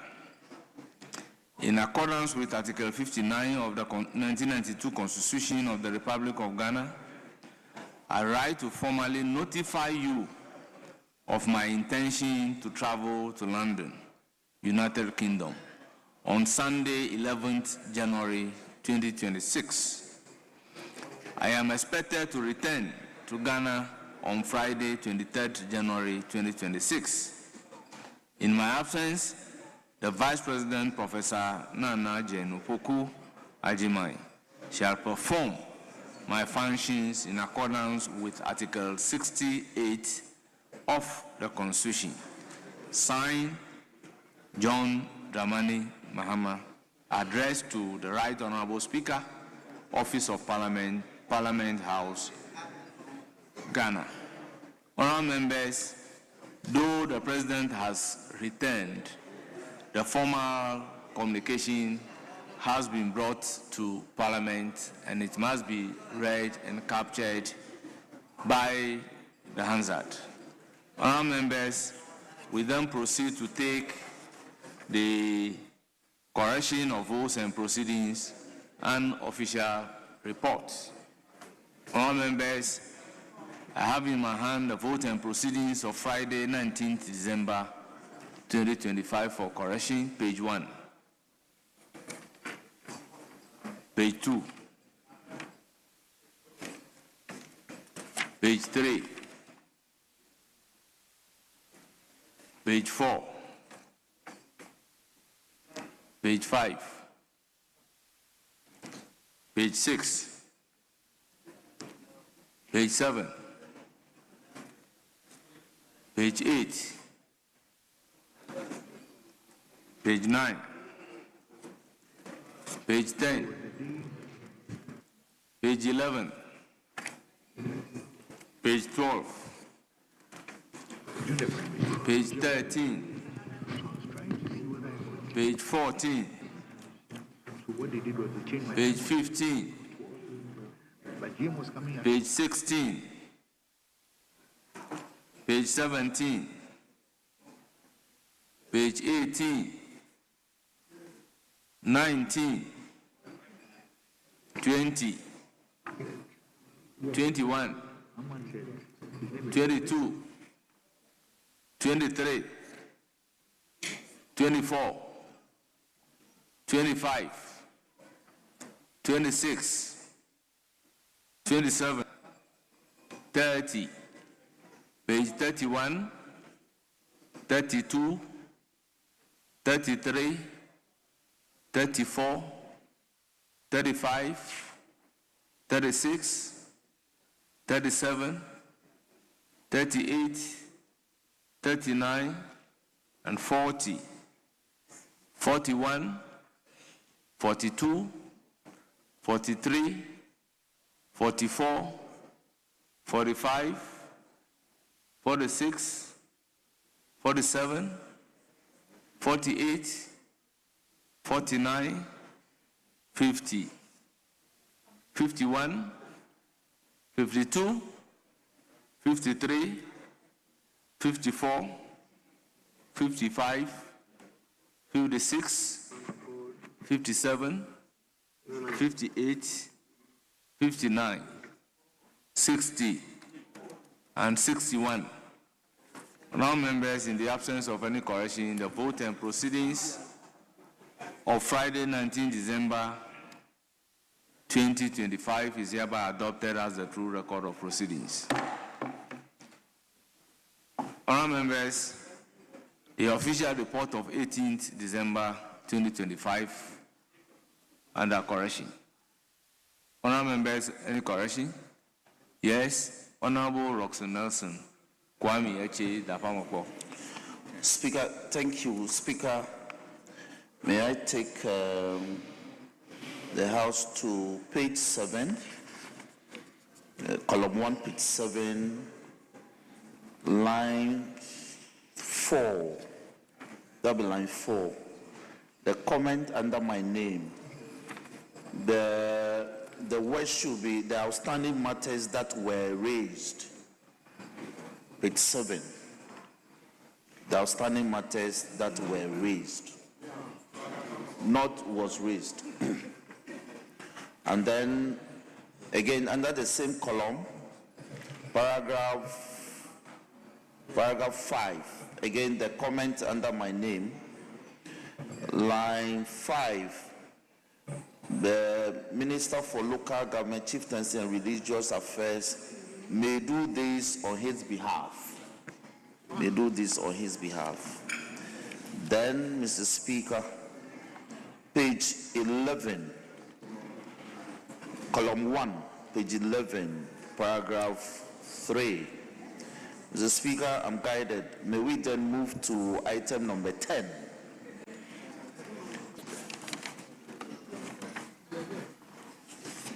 Mr. Speaker, I believe that will be all. Thank you for the opportunity. Thank you very much, honourable member. Any further correction?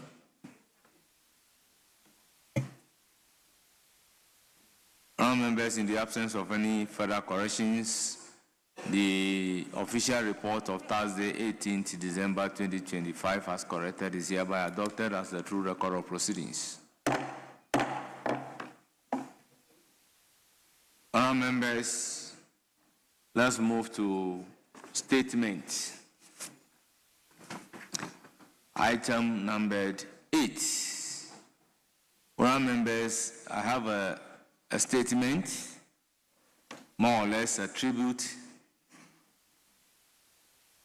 in memory of the late Honorable Naza Toure Mahama, to be taken by Honorable Speaker. Mr. Speaker, with your leave, I read a tribute statement of the late colleague of ours, Honorable Alhaji Naza Toure Mahama. Mr. Speaker, Honorable Alhaji Naza Toure Mahama was a distinguished businessman, political leader, devoted family man, and committed servant of the people of Ayawaso East. His life was marked by excellence, humility, discipline, and unwavering dedication to public service. From the boardroom to parliament, and from his constituency to his home, he lived a life of purpose and impact, quietly shaping communities, institutions, and lives for decades. Honorable Toure hails from Kwi, a community in the northern region of Ghana, but was born on Wednesday, 17th March 1965 in Nima 441. He was raised within the rich cultural and moral framework Ghanaian values, hospitality, integrity, leadership, and communal responsibility. These formative influences shaped the strong character that would later define his political and business leadership. Mr. Speaker, Honorable Toure began his basic education at Kanda 1 and 2 Primary School and later proceeded to West African Senior Secondary School, what we call WAS, in Accra. With a strong desire to broaden his horizon, he traveled extensively to Syria, Jordan, and Japan, gaining valuable work experiences that shaped his worldview, discipline, and commitment to service. After years abroad, he returned to Ghana in the year 2000 and soon aligned with the developmental vision of the National Democratic Congress, NDC. In the year 2006, humility and hard work, his unwavering commitment to the betterment of his people led to his election to Parliament in the year 2012. He entered into this House in the safe Parliament 7th January 2013, where he represented his constituency with excellence, the good people of Ayawaso East. Mr. Speaker, Honorable Naza Toure believed deeply in lifelong learning, that to invest in his education and professional development with academic institutions like London Center of Management, Zone Investment Ghana, International University of the United States, Center of Energy, Petroleum and Mineral Law and Policy, and in Boston, USA. This academic pursuit laid the foundation for his remarkable competence, particularly in the energy and petroleum sector. Areas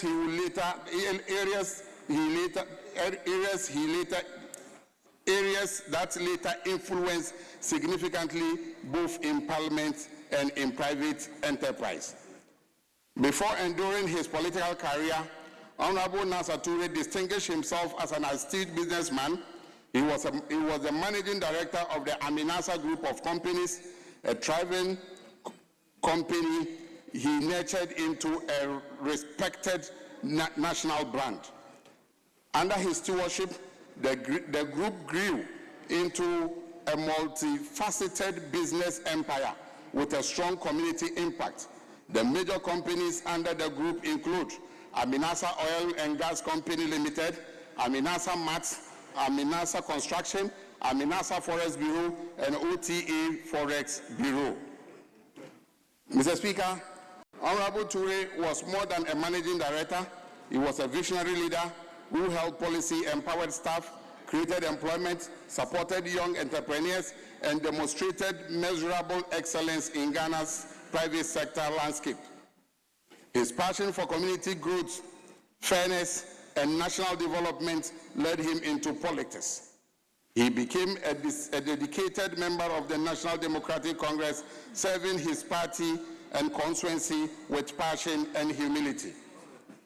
In 2012, he was elected as the Member of Parliament for Ayawaso East constituency in Accra, a passion he held with honorable distinction for 4 consecutive terms, serving until his demise in the year January 2026. Mr. Speaker, during his tenure, Honorable Mahama Turi served on a number of committees, including the Committee on Energy, where he was the vice chairman until he died, Committee on Roads and Transport as a member, House Committee, Private Members Bill and Private Members Motion. He served on the Judicial Committee and many others. Mr. Speaker, he also served on several boards, including the Petroleum Commission and Energy Commission. He was known among his colleagues as the calm, respectful, principled, and thoughtful legislator, one who preferred service to noise and impact to popularity. His contribution in the Energy and Mines Committee were particularly notable, reflecting his deep knowledge in the petroleum regulation, upstream negotiation, and the energy sector management. Honorable Nasser Turi served the people of Ayawaso East with extraordinary dedication. He was fatherly, approachable, generous, and available to all. He provided education support and scholarship, offered job opportunities through his business, and immensely supported community organizations and youth groups. His constituents remember him for the following notable projects: infrastructure and sanitation improvements, roads and traffic upgrades, community facility enhancement, bridge and local links, sanitation and engagement focus, parliamentary roles and influence, health, and many others. This public figure was a revered family, a devoted family man.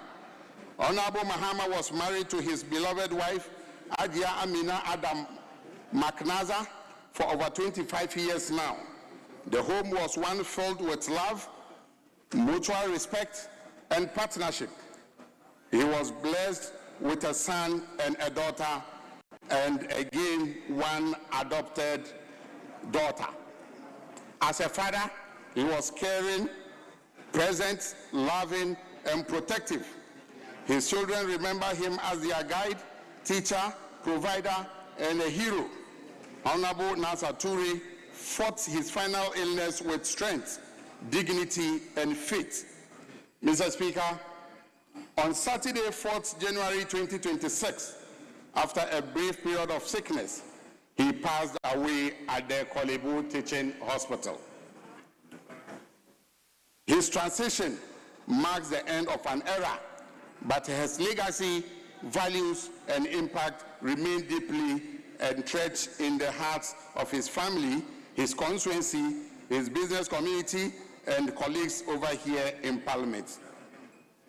Honorable Nasser Turi lived a life worth celebrating, a life of service, excellence, humility, a devotion to both God and humanity. He was a pillar of strength, a beacon of leadership, and a blessing to all who encountered him. Mr. Speaker, let me end this with some 2 verses from the Quran. Quran chapter 20, verse 55, saying, Minha halaknakum, wa fiha nu'idukum, wa minha nukhrijukum taratan ukhra. To which, Mr. Speaker, this means from the earth we created you, and into the earth we will return you, and from it, the earth, we will extract you another day. That is Quran chapter 20, verse 55. Mr. Speaker, permit me to quote the last verse, coming from Quran chapter 2, verse 156, which says, Inna lillah wa inna ilayhi raji'un. Inna lillah wa inna ilayhi raji'un. Again, to wait, Mr. Speaker, Allah says, indeed, to him Allah will belong, and to him shall we return. With this, Mr. Speaker, let me say, may the Almighty Allah grant our colleague, Honorable Mama Nasa Toure, Jannat al-Firdaus. May the good Lord forgive his shortcomings, and may the good Lord bless his family and all who mourn him. Thank you, Mr. Speaker. Honourable members, statement ably made. It is now for comment. I give the floor to Honourable Emmanuel Kwesi Bejra. Thank you, Mr. Speaker. Mr. Speaker, I want to commend my brother, the Deputy Minister for Tourism and Creative Art, Honorable Jaja, for this tribute on behalf of all of us, and for our honorable colleague, my immediate past Vice Chair of Energy Committee. Mr. Speaker, the late Honorable Nasa Toure Mahama met us in this house. When in the 9th Parliament, I was asked to chair the Energy Committee. He had been a member of Energy Committee, the Vice Chair and Deputy Ranking Member of that committee. Mr. Speaker, when I took over as the Chair of the Energy Committee, with vast experience and knowledge in the energy sector, both petroleum and power sector, I rely heavily on him. Mr. Speaker, the last budget, I was asked to represent Parliament somewhere else. And he, as my Vice Chair, the Vice Chair of the committee, have to take over and perform his duty. Little did we know that that was the last duty, or official duty, he will be performing on this floor. Mr. Speaker, just as my colleague has mentioned, Honorable Nasa Toure is a calm personality. Anytime we go for meeting and we needed some understanding in depth, he's the one we rely on, be a member of that committee for 4 consecutive periods in the House. Mr. Speaker, we have lost a gem. We have lost someone who has knowledge in the field of petroleum and power. On the 4th of January, Sunday, I was driving to church when I heard the news that your Vice Chairman has passed on. Then quickly I made 2 calls and it was confirmed. I was really shocked because even though our colleague was not in the best health situation, anytime we have committee meetings, even outside, Honorable Jaja, Honorable Nasa Toure would like to be at that committee meeting, sometimes at the peril of his own life. He travels with us, and you see him traveling back to Accra, and then returning to committee meetings or even our rounds when we are visiting some installations under our committee. He's one person who you will not find him being angry. Sometimes at provocation from our other colleagues, we just say, Honorable Chairman, calm down. This thing we have done it before, and we'll do it again. So, Honorable Chairman, calm down, calm down. Don't mind them. We've done this thing before. That's the person we have lost. We can only say, may his soul rest in peace. And we pray that his family will take solace in the fact that he has performed his duty and he has received a higher calling to perform there. Thank you, Mr. Speaker, for the opportunity. Yes, Honorable Matthew Nyindam. Mr. Speaker, I am traveling out of town, and this is an important tribute that I want to really comment on. So if you give me the opportunity, so I can leave. Nina, thank you. Mr. Speaker, it's unfortunate I have to make these comments at a time that my respected brother is no more with us. But one thing I need to put across is that when we come into this chamber with our party colors hanging around our neck, we make friends across the aisle. Our colleague and I struck a great accord when we entered into this chamber together in 2013. We bonded. He will come home, we will eat together. I'll go to his house, we'll eat together. Hajia will cook and say, leader, come and eat. Mr. Speaker, the only time that Honorable Nazar will not pick my call, especially when I became a majority leader, was when I found myself in crisis and I needed him. And after operations, he will pick my call and say, leader, this one, forgive me. Oh. And I said, I understand.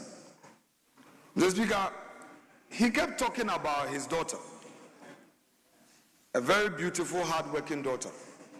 And I kept talking about my son. Little did we know, Mr. Speaker, that both kids were pursuing a medical program, and the same prestigious university had admitted them for their medical education. As if coincidence, because he would come to me and say, oh, leader, your daughter wants to do medicine. She passed the IB.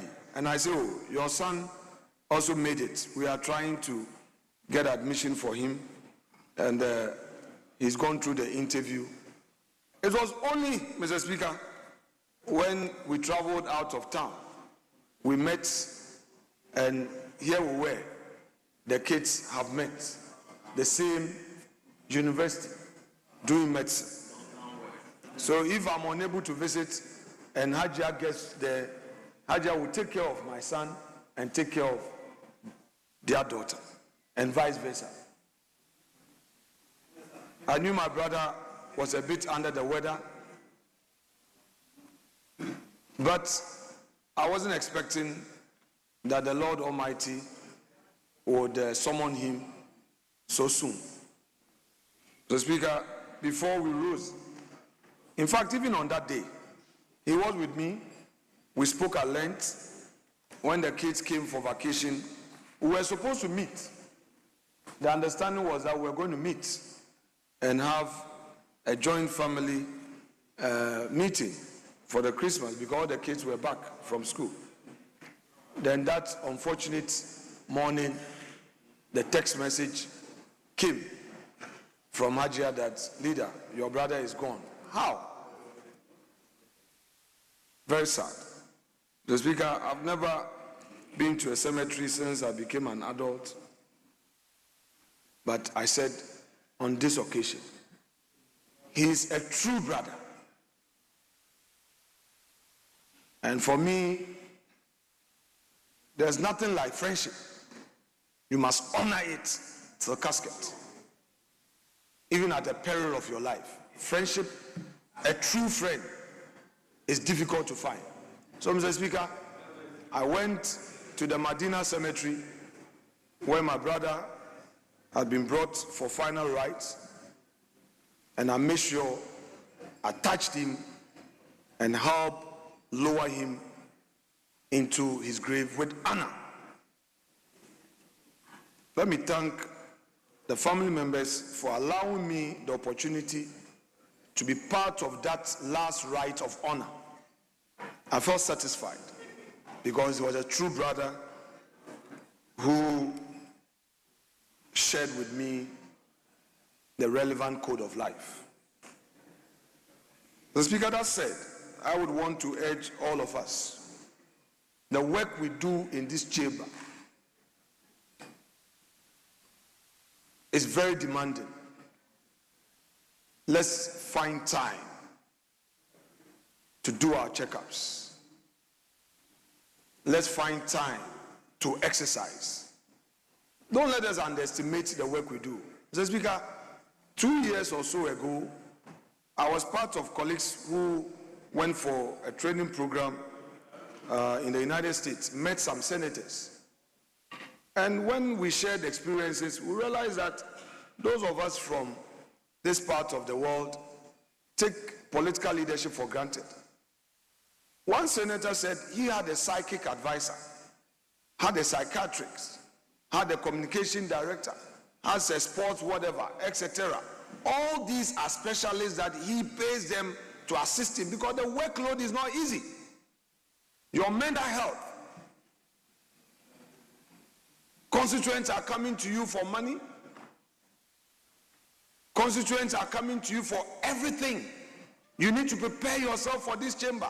Sometimes the money is not even there. Mr. Speaker, there have been times that I had gone to Winneba, shared money, and on my way back, my driver had told me that, Chief, fuel no akufum, he also read.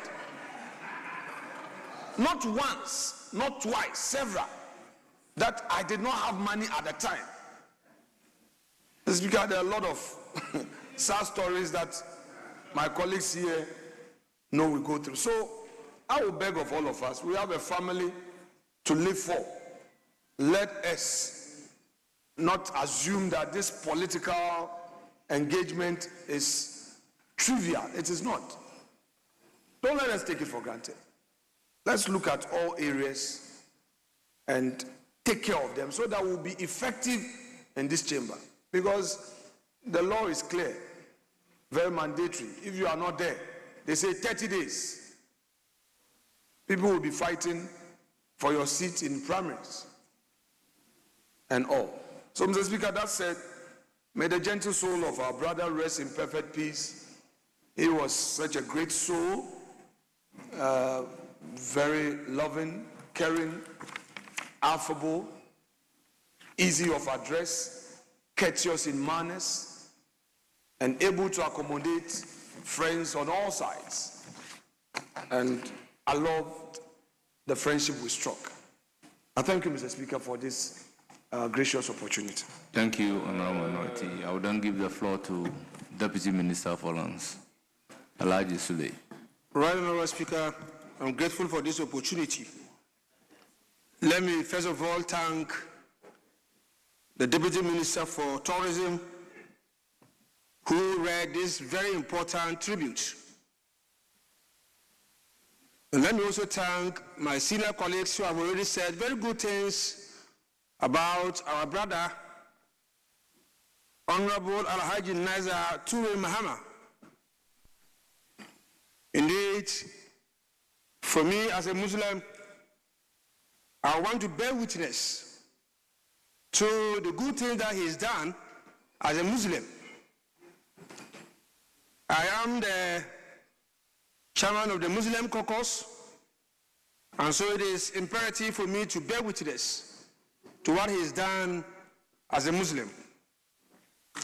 But before I continue, I want to make reference to the Holy Quran, chapter 2, verse 155 to 156, which says that وَاللَّهُ يَبْلُغُ مِنْ شَيْءٍ مِنَ الْأَلْفِ وَالْجُوعِ وَالنَّكِسِ مِنَ الْأَمْوَالِ وَالْأَنْفُسِ وَالثَّمَرَاتِ وَبَشِّرِ الصَّابِرِينَ الَّذِينَ إِذَا حَصَبَتْهُمْ مُصِيبَةٌ قَالُوا إِنَّا لِلَّهِ وَإِنَّا إِلَيْهِ رَاجِعُونَ. To it, and we certainly shall test you with anger, with loss of fruits, with loss of lives, and with loss of so many things. But we expect that you should endure when we test you if you are a Muslim. And you should also know that it is from me, Allah, that you have come from, and it is to me that you will return. Again, the Quran says that every soul shall taste death. And so we were not surprised when our brother had to leave. Whereas Muslims were very certain that one day he will return to his Creator. And it's just for us all to know that when death is coming, it will not announce its arrival. And so for us as Muslims, we know it can come at any time. And if it has come and he's gone, we can only praise Allah for giving him to us and for making him use his life to serve his people the way he did. Right, Honorable Speaker, I said to myself and to all of us that I am here to bear witness to what he's done as a Muslim. I can testify that Honorable Niger has fulfilled all the 5 pillars of Islam. He has said what we call the kalima, believing that there's none to worship but Allah, and that the Prophet Muhammad sallallahu alaihi wasallam is his messenger. He has done that several times, and I can bear witness to that. I can also bear witness to the fact that he was always with us in the mosque every Friday to pray. Sometimes by the time you get there, he's already seated there. Sometimes when you are leaving, he was also seated there supplicating. And so we want to bear witness that he fulfilled that other pillar of Islam. Again, when it comes to the payment of what we call zakat, we can also bear witness that he has fulfilled that pillar. Honorable Speaker, when it comes to the performance of Hajj, he has also performed Hajj several times. And I remember last year or so, I was on the same flight with him going to Mecca to perform Umrah. It was only when we got to Medina that he wasn't feeling well. He had to return back to this country. It tells you how committed he was to his religion, how committed he was to serve Allah, the kind of person we're talking about. And so for me, inshallah, our colleague should be in paradise. Inshallah. Again, his contribution to the Muslim caucus. He served on several committees at that level. Anytime there was a meeting, Honorable Niger was always there, and he contributed immensely to our discussions. There were very sensitive issues that came up at our meetings, and my colleagues here would bear me witness how calm he was in addressing those issues. And so today, if we have lost him, we can only praise Allah, because we did nothing and he was given to us, and we did nothing and God has taken him. We need to praise God, and I can assure you that it is a place all of us will go. It was his time to go, and he's gone. We pray that the good Lord will have mercy on him and grant him Jannat al-Firdaus. We want to also share our condolences with the wife, the children, and the family, and to say that God will replace him in a manner that they will be okay. With these few words, once again, I want to thank my uncle, Honorable Yusuf Jaja. I want to thank my senior colleagues who have shared their experiences with our brother who today, as we speak, inshallah, is resting with his Creator. Thank you. Thank you. It's now the turn of Honorable Matthew Nyindam. Thank you, Mr. Speaker, for the opportunity to also pay tribute to my good friend, Alhaji Nasser. Mr. Speaker, myself and Alhaji came to the chamber the same day. And when we all walked in, I didn't know him. So when they mentioned that this is the MP for Kwanda, he walked to me and told me that I was his MP, and told me his roots in Pandai. And then it was the conflict, the 1992 conflict, that brought him back to Accra. And since then, he's never gone back to Pandai. Mr. Speaker, from that day, Alhaji took me as a brother. Anytime we met at the coffee shop, he spoke to me as a brother. Mr. Speaker, although we are all politicians and we all belong to political parties, Alhaji was not that excessively partisan. He took everybody as a brother. He's not the loud type. Alhaji will not speak much, but Alhaji made a lot of wisdom. He's very calm, very gentle, very affable. Mr. Speaker, Afro Deaf, just like we all will say, it is a journey we all embark on. But after you are no more, what will people say about you is so important. I pray, and I'm with the family. Mr. Speaker, when I heard that Alhaji was no more, I wished I had the opportunity to accompany Alhaji to his resting place. But unfortunately, Mr. Speaker, I was in crisis. So there was no way I could avail myself to accompany Alhaji. Mr. Speaker, there is this belief in Islam that when they are going to the cemetery, as many as you can, you accompany the dead body to the cemetery. And it's something I appreciate a lot. I appreciate a lot. Although Alhaji is not with us, I don't know the family personally.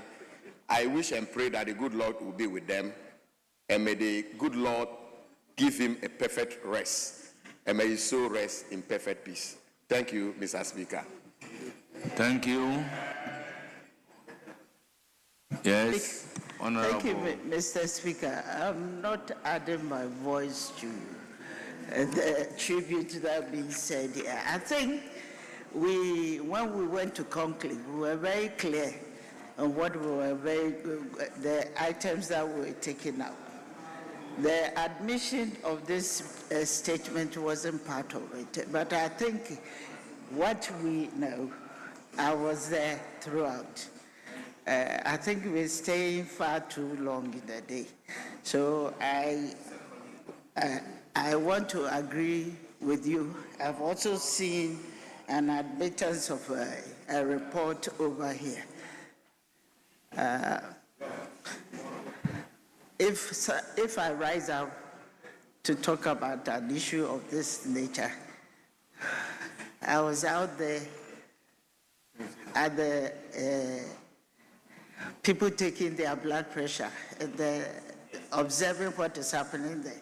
I would like to plead with you that we try and then wrap up and help people rest for the day. Thank you.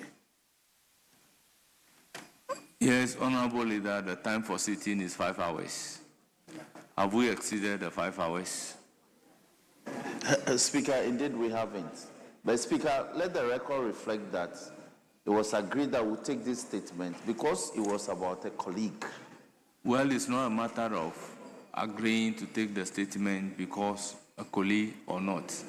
Our standing orders are clear that sitting hours is 5 hours. We haven't exceeded.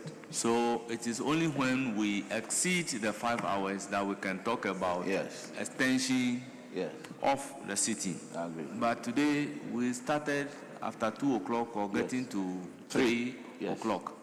So, Honorable Deputy Leader, we are still within the prescribed 5 hours of sitting.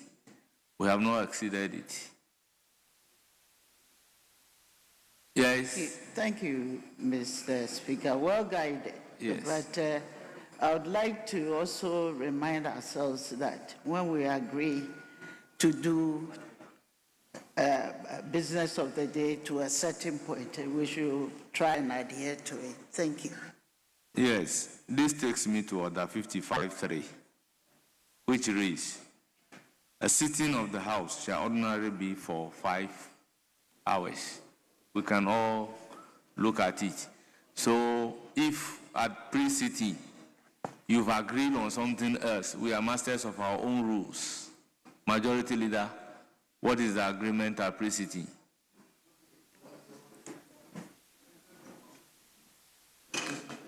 Majority Leader.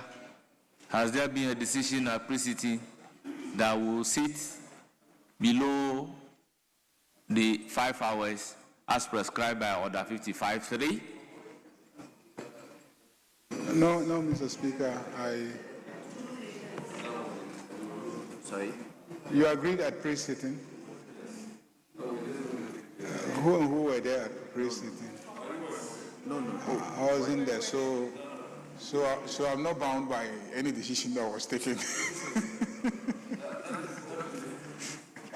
No, but why do you want to leave early?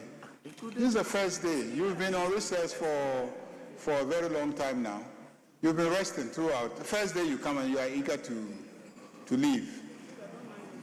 Or you spend your time campaigning, engaging in presidential primaries. You should have known that there's parliament also. Well, honourable members, let's conclude it by Let's conclude, yeah. taking comments, yeah. Let's take two more comments. Honourable Two more comments, yeah. Hajia Ladi Ayamba. Thank you, Mr. Speaker, for the opportunity to contribute to the tribute statement ably made by my colleague, Honorable Jaja.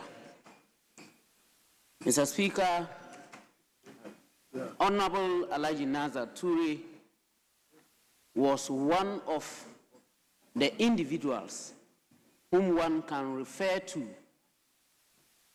and reflect about when it comes to his gentility. This is a man who spoke very gently, and it's one of the observations I had made about him. What he will simply tell me, if even we met, was, Hajia, Yade, Hajia, how are you? Honorable Nazar Toure was always present, basically at all our committee meetings on roads and transport. Mr. Speaker, I recall during one of our fasting seasons, we were in the chamber here and it was very late. All of us as Muslims wanted to just leave and go to break our fast. When we went to the coffee shop to get some water, he said, Hajia, gira ai matana za ta kawo abinci. To wait, Hajia, please wait. My wife is going to bring some food. And we were surprised. More than enough was given. She brought the food. We sat together. And it was so nice. Honorable Nazar Toure never ever raised his voice and will ensure that he speaks calmly no matter what was being discussed. It has been said, and as my colleagues have mentioned, I haven't been to an Arabic school. I am a staunch Muslim, although, and I believe that there is a time and season for everything. So is it that with life, much as we do not know when it was given, and we believe that at the time the Almighty Allah made that seed to be planted, you didn't know. And nobody has ever known. He and He alone, the Almighty Allah, has also stated clearly, Inna lillah wa inna ilayhi raji'un. From Him, each and every one of us have come from, and to Him we shall return. There is no time, there is no day, there is no place, there is no circumstance that is known by any individual as to how, when, where you will pass. You owe death if you do not owe anybody. And each and every one of us must be ready.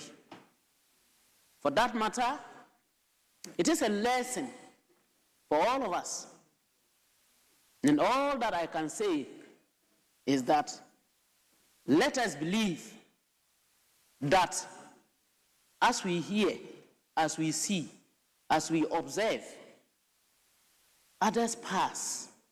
So is it incumbent on us that one day, no matter what, whether you are ready or not, you will also pass. The only prayer we have is that all the good things that we do on earth should follow us into our final resting places. So is it that I pray that the Almighty Allah grants our brother, Honorable Nazar Toure, Jannatul Firdaus, and that he should also grant us living, long life, and prosperity, and that one day, when it is our turn, we shall also go in peace. My condolences to his wife, the family, and each and every one. And I thank you for the statement and for listening to me. Thank you very much, Mr. Speaker.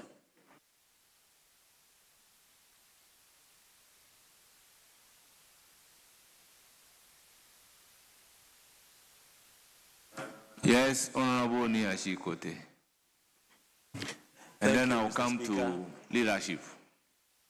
Thank you. I want to take the opportunity to thank my big brother, the Honorable Deputy Minister, Honorable Jaja, for the statement made.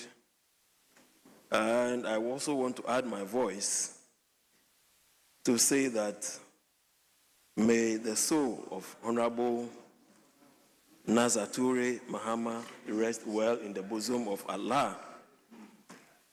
As I entered Parliament,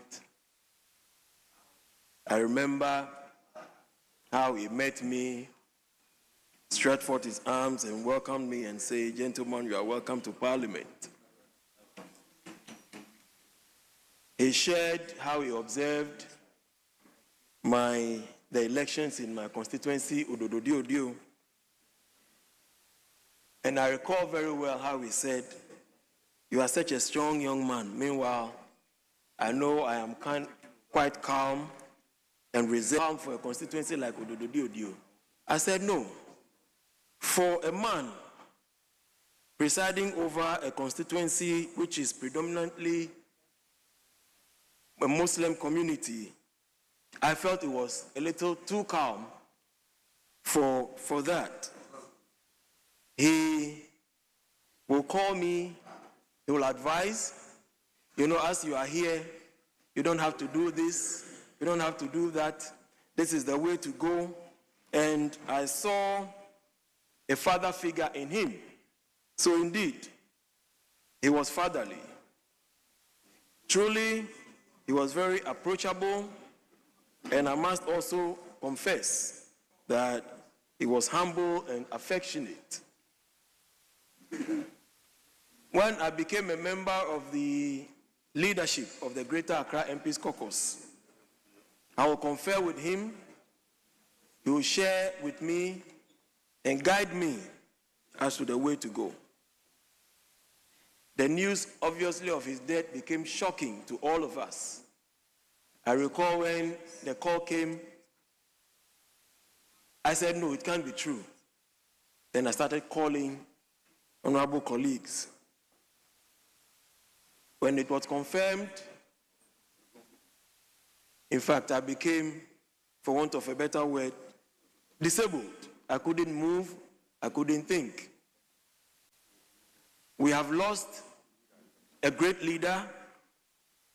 We have lost a calm but a gentleman. We have lost a man with a wealth of knowledge and experience, just as have been praised. We take solace in the fact that his legacy will speak well of him. I wish the family, especially the wife and daughter, my deepest condolences. And on behalf of the Greater Accra MP's caucus, we say, Inshallah, he should indeed be in paradise. Thank you, Right Honorable Speaker.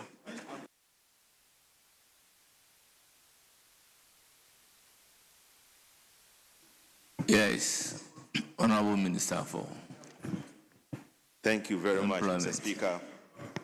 Mr. Speaker, I also rise to contribute to the statement and to say that this man who lived and died as a great man. In Shakespeare, a character said, all the world is a stage, and all the men and women merely players. But a man in his life plays many parts. And in the life of Honorable Mahama Toure, he played many parts. He played several parts out of the country. It dawned on him to come to Ghana, and he came to Ghana, contributed his quota, represented his people, committed himself to their service and to God's service. Mr. Speaker, I interacted with him severally, and especially when we served in the same committee. And as a member of the Energy Committee at the time, we worked very closely together. He is not a man who talked much, but he's a man who taught much. And in his personal life, he did so much that I believe his family would lose him a lot. And I wish to first of all extend my deepest condolences to his wife and kids for everything he represented in their lives and for the huge loss in their lives. Mr. Speaker, one thing I learned from him is that no matter who you are, continue to be humble. I have a symbolic representation in that aspect in my own life.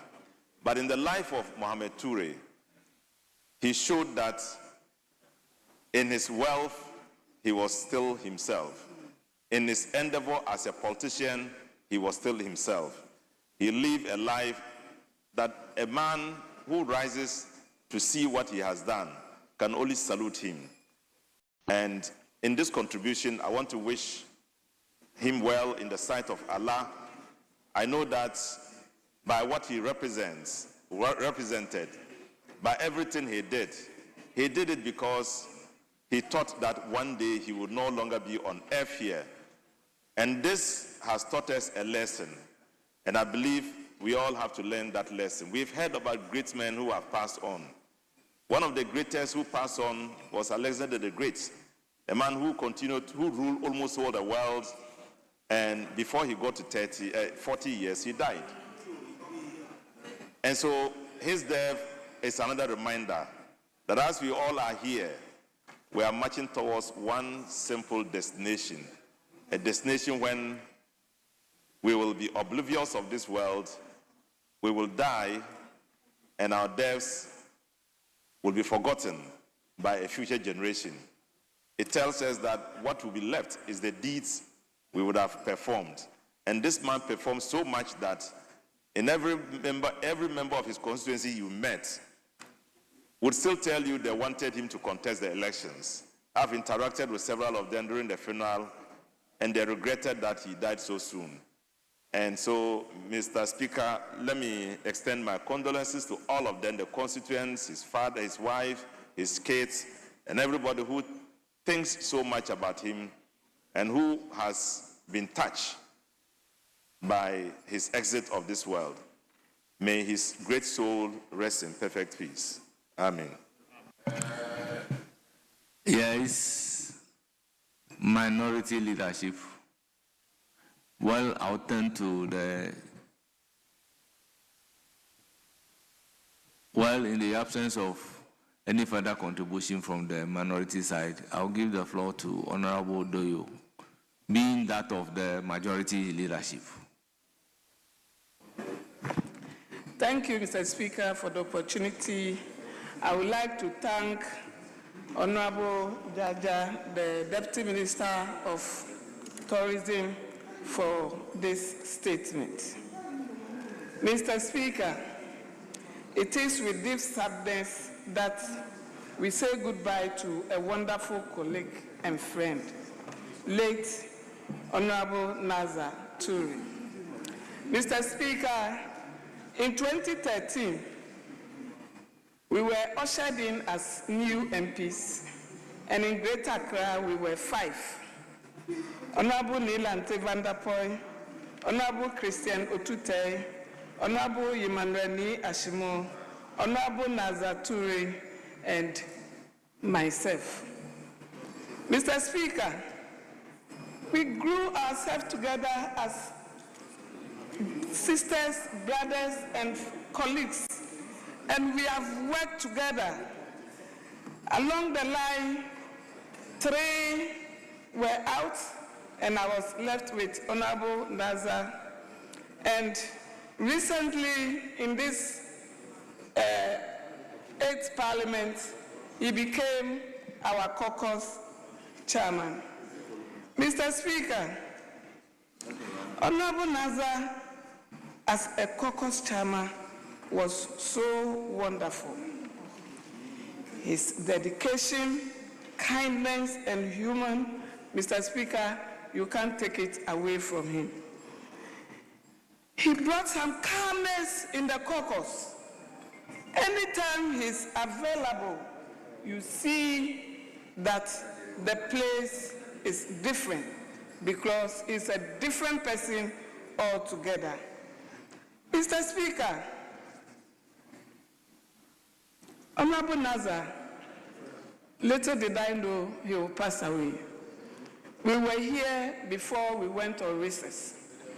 And before then, I could remember when he wanted to be the chairman of the Energy Committee and he couldn't get it. And we said, oh, you will get a board, so it shouldn't be a big deal. So no problem. But Honorable Doyo, I would like that board to go to my spouse, which is my wife. And I said, why? You are the MP. He said, no, I want everything to go to her so that she can take good care of the children. But he didn't add when I'm no more. And I didn't know he was even going to pass. Mr. Speaker, in fact, I received the news with shock.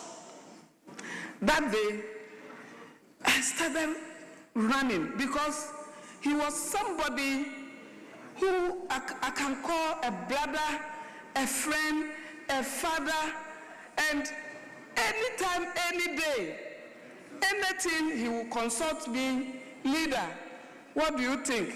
I also consult him as a caucus chairman, what do you think? And we will work together, do everything together. Mr. Speaker, Honorable Jaja has left a huge vacuum when it comes to unity and work. Honorable Nazar, sorry. No. Honorable Nazar, because they have been friends, so don't worry. Honorable Nazar have left a huge vacuum. Honorable Nazar have left a huge vacuum. Mr. Speaker, I will take the opportunity to console the wife, the family, and the children. I now understand why he keep telling me that if anything, push it to my wife. And now understand why he keep telling me that if anything, push it to my wife. You said a board member, push it to my wife. And I said, why? He said, no, just give it to my wife. Not knowing he knows what is going to happen. And I think now he will be resting in the bosom of the Lord. And I wish the wife and the children well, the family and NDC in Ayawaso is well, and God should console all of us. Yes, that's what he said, that we should give to him. We will visit the wife as a caucus and then console the wife. Greater Accra caucus. We will visit the wife and console the wife. He died when we were on recess, so we couldn't do the needful. So now before we will go to the house and do the needful. So Ayawaso East Constituency executives will fix a time and a date and meet all of them as a caucus and console all of them. So may his soul rest in perfect peace. Thank you, Mr. Speaker. Honourable members, that brings us to the end of the statement. Statement time has ended. Yes, majority leader.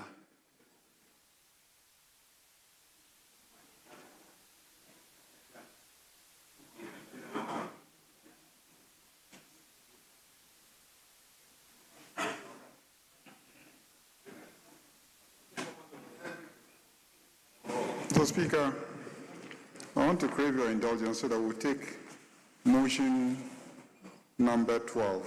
That's the Legal Education Reform Bill, the second reading of the bill. The report of the committee is ready. So if we could just take that one and then call it a day. It's the only substantive government business that would have been taken today. The chairman of the committee is here, then the minister. Honourable Majority Leader, have you looked at the item numbered 9B? 19. 9B. 9B. Are laying? Yes. Are they ready? It has not been laid, so the second reading is not due. Okay. 9B, yes, Mr. Speaker. So we'll lay it. Honourable members, minority side. Yes, Speaker, we are not opposed to it. Lay. Honourable members, at commencement of public business, item numbered 9B. Yes. Mr. Speaker, I think earlier on the Right Honourable Speaker had indicated that we would wait and after a statement is made in honor of our colleague, then we'll request for a 1-minute silence. Very well. So if we could do that. Thank you very much for that reminder. Honourable members, we will be on our feet to observe 1-minute silence.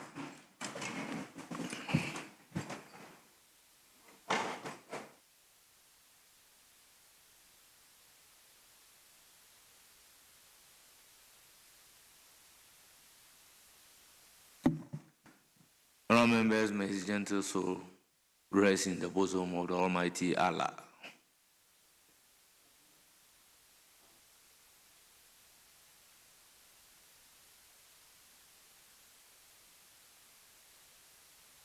At commencement of public business, item number 9B, Chairman of the committee. Reports of the Committee on Constitutional and Legal Affairs on the Legal Education Reform Bill 2025. Honourable members, the report of the committee has been duly presented and it is now for distribution to honourable members. Yes, Majority Leader. Majority Leader, in the circumstances.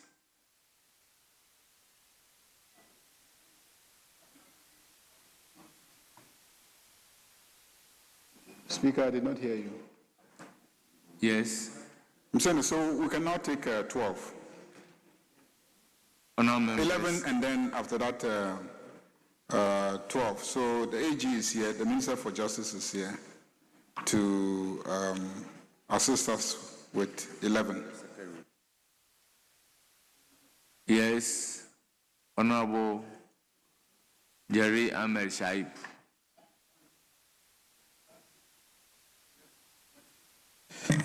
Mr. Speaker, we are not opposed to it. Honourable members, item numbered 11, Attorney General and Minister for Justice. Thank you, Right Honourable Speaker. Right Honourable Speaker, I beg to move that notwithstanding the provision in Order 1041 of the standing orders, which requires that a motion shall not be debated until at least 2 sitting days have elapsed after the notice to move the motion is given, the motion for the second reading of the Legal Education Reform Bill 2025 be now moved today. I so move, Mr. Speaker. Honourable members, motion ably moved. Any seconder?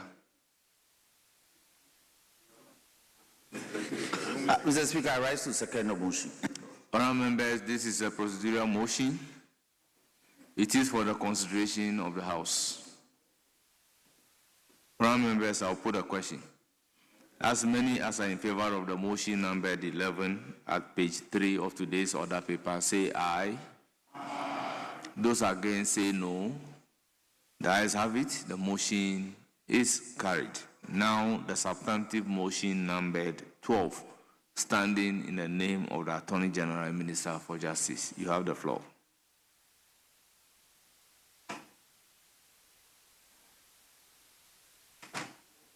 Mr. Speaker, I will now take motion number 12. Yes, that is why I said the substantive motion, standing in the name of the Attorney General and Minister for Justice. So I'm giving the floor to the Attorney General and Minister for Justice. Yes? I was just wondering if the chair has indicated this to the ranking, whether, because I'm sure he would have loved to contribute on this very important motion.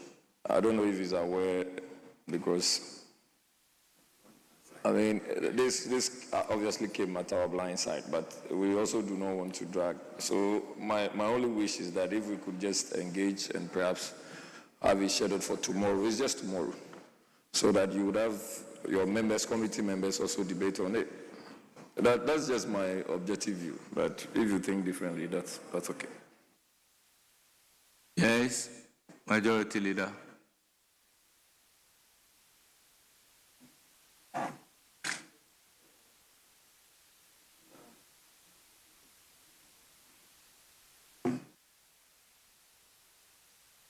Mr. Speaker, at business committee meeting, I did indicate strongly that today we will take the Legal Education Reform Bill and the report, and my counterpart agreed that we should go ahead. Everybody, including the chief whip, everybody was there. They agreed that we should go ahead.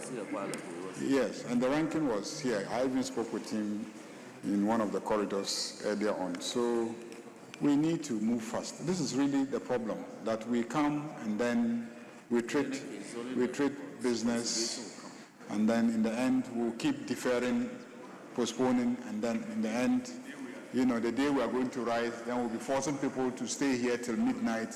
I don't want to, in fact, in the opening statement, we indicated that we're not going to adopt that approach. We're going to treat government business with dispatch. So, Mr. Speaker, I think we can take the second reading and then the committee's report, so that later on, when we come to the consideration stage, we can mobilize all the members. I plead with you, let us take it.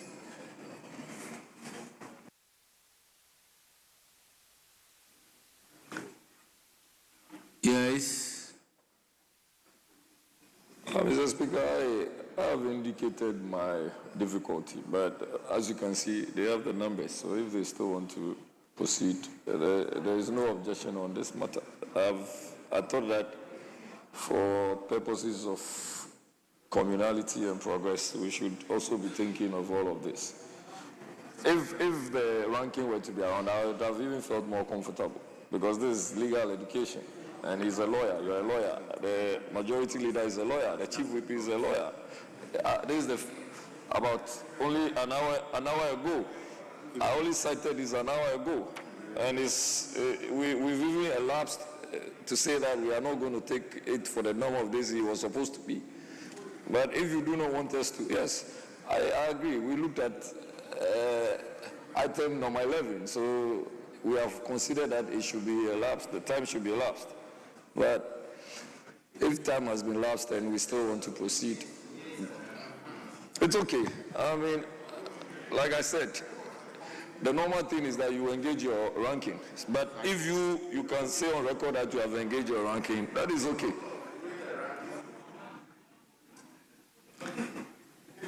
Yes, Attorney General and Minister for Justice.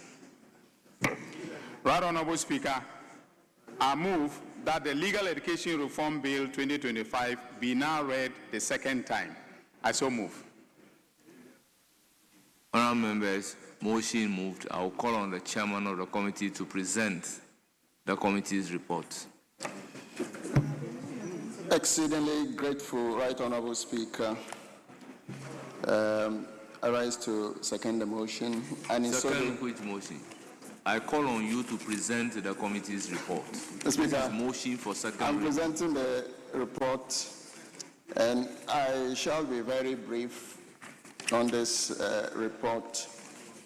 Speaker, your good self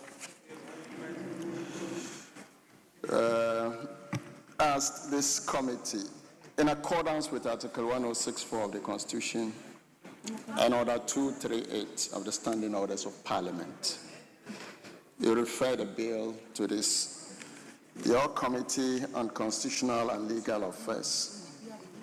Mr. Speaker, the Honorable Minister for Justice and Attorney General, the Honorable Dominic Akrutinga Ayene, on Friday, 24th of October, laid this report. Mr. Speaker, your committee deliberated on it. We invited a number of people, including institutions.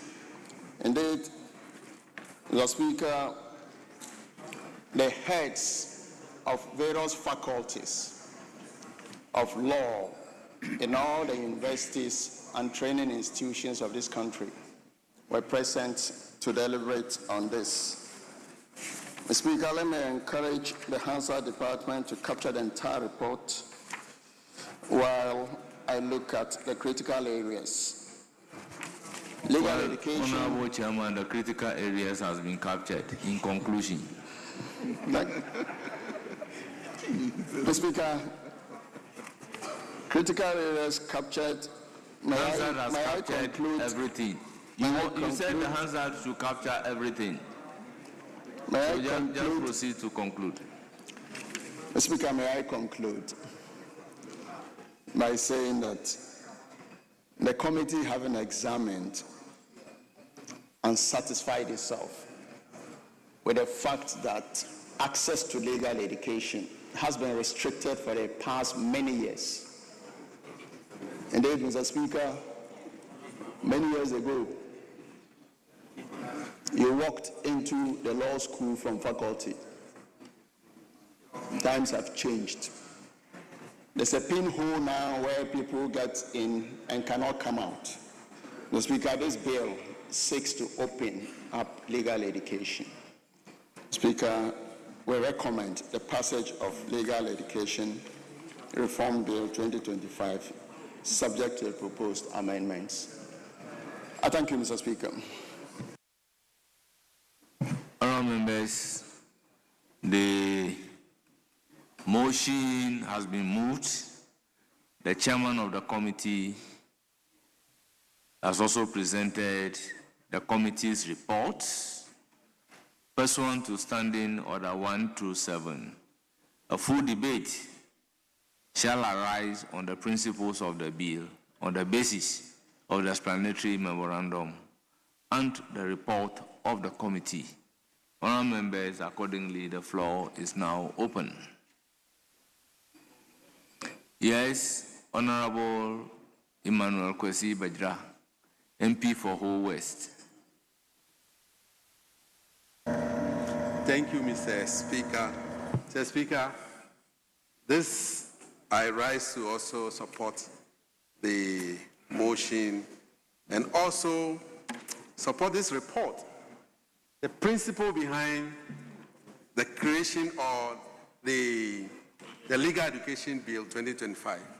Mr. Speaker, for those of us who are not non-lawyers, who are desirous to become lawyers, Mr. Speaker, have this fear that after you've done even your PhD, you have to go back to the university to do your first degree, 3 years in law, after which you'll be admitted at Mokola, the so-called Mokola School of Law. And even that one, it is tedious.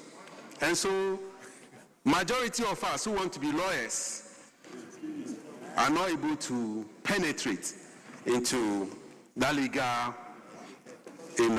environment. All because some group of people thinks that this is the preserve of some perceived people, and that if you do not belong to that group, you can never become lawyers. Mr. Speaker, for me, the report, the object of this bill states clearly, Mr. Speaker, if you permit me, paragraph 5, the object of the bill is to establish the Council for Legal Education and Training to regulate professional legal education in Ghana and provide a curriculum and standard for legal education. To achieve this objective, the bill proposed to move professional legal education and training from Ghana School of Law, known as Mokola, to accredited universities. It introduced law practice training to be offered by accredited universities. Mr. Speaker, this is a novel. It's a novel because, for me as a quantity surveyor, you are trained either at the Tinker universities, any of the Tinker universities, in a specified field, and then you write your professional exam. It is only in legal education that you have to go to Mokola, and if you don't qualify to go to Mokola, you cannot become a lawyer. What is this? And you have to be in the market all the time. Because of that, we have KJTM lawyers and Mokola lawyers. Now, we the KJTM lawyers, we want to become Mokola lawyers. And so, if my university, at the University of Health and Allied Sciences... Who is a Mokola lawyer and who is a KJTM lawyer? Mr. Speaker, you watch the movie on Ghana television, a comedy that says that we have KJTR lawyers. We are not debating on the principle of movie. We are debating the explanatory memorandum and the report of the committee. And so, Mr. Speaker, those of us who want to become lawyers have the opportunities now to at least gain admission to accredited universities to be given opportunities to be lawyers. Therefore, Mr. Speaker, I support this bill wholeheartedly and ask all my colleagues to vote for this bill. Thank you, Mr. Speaker.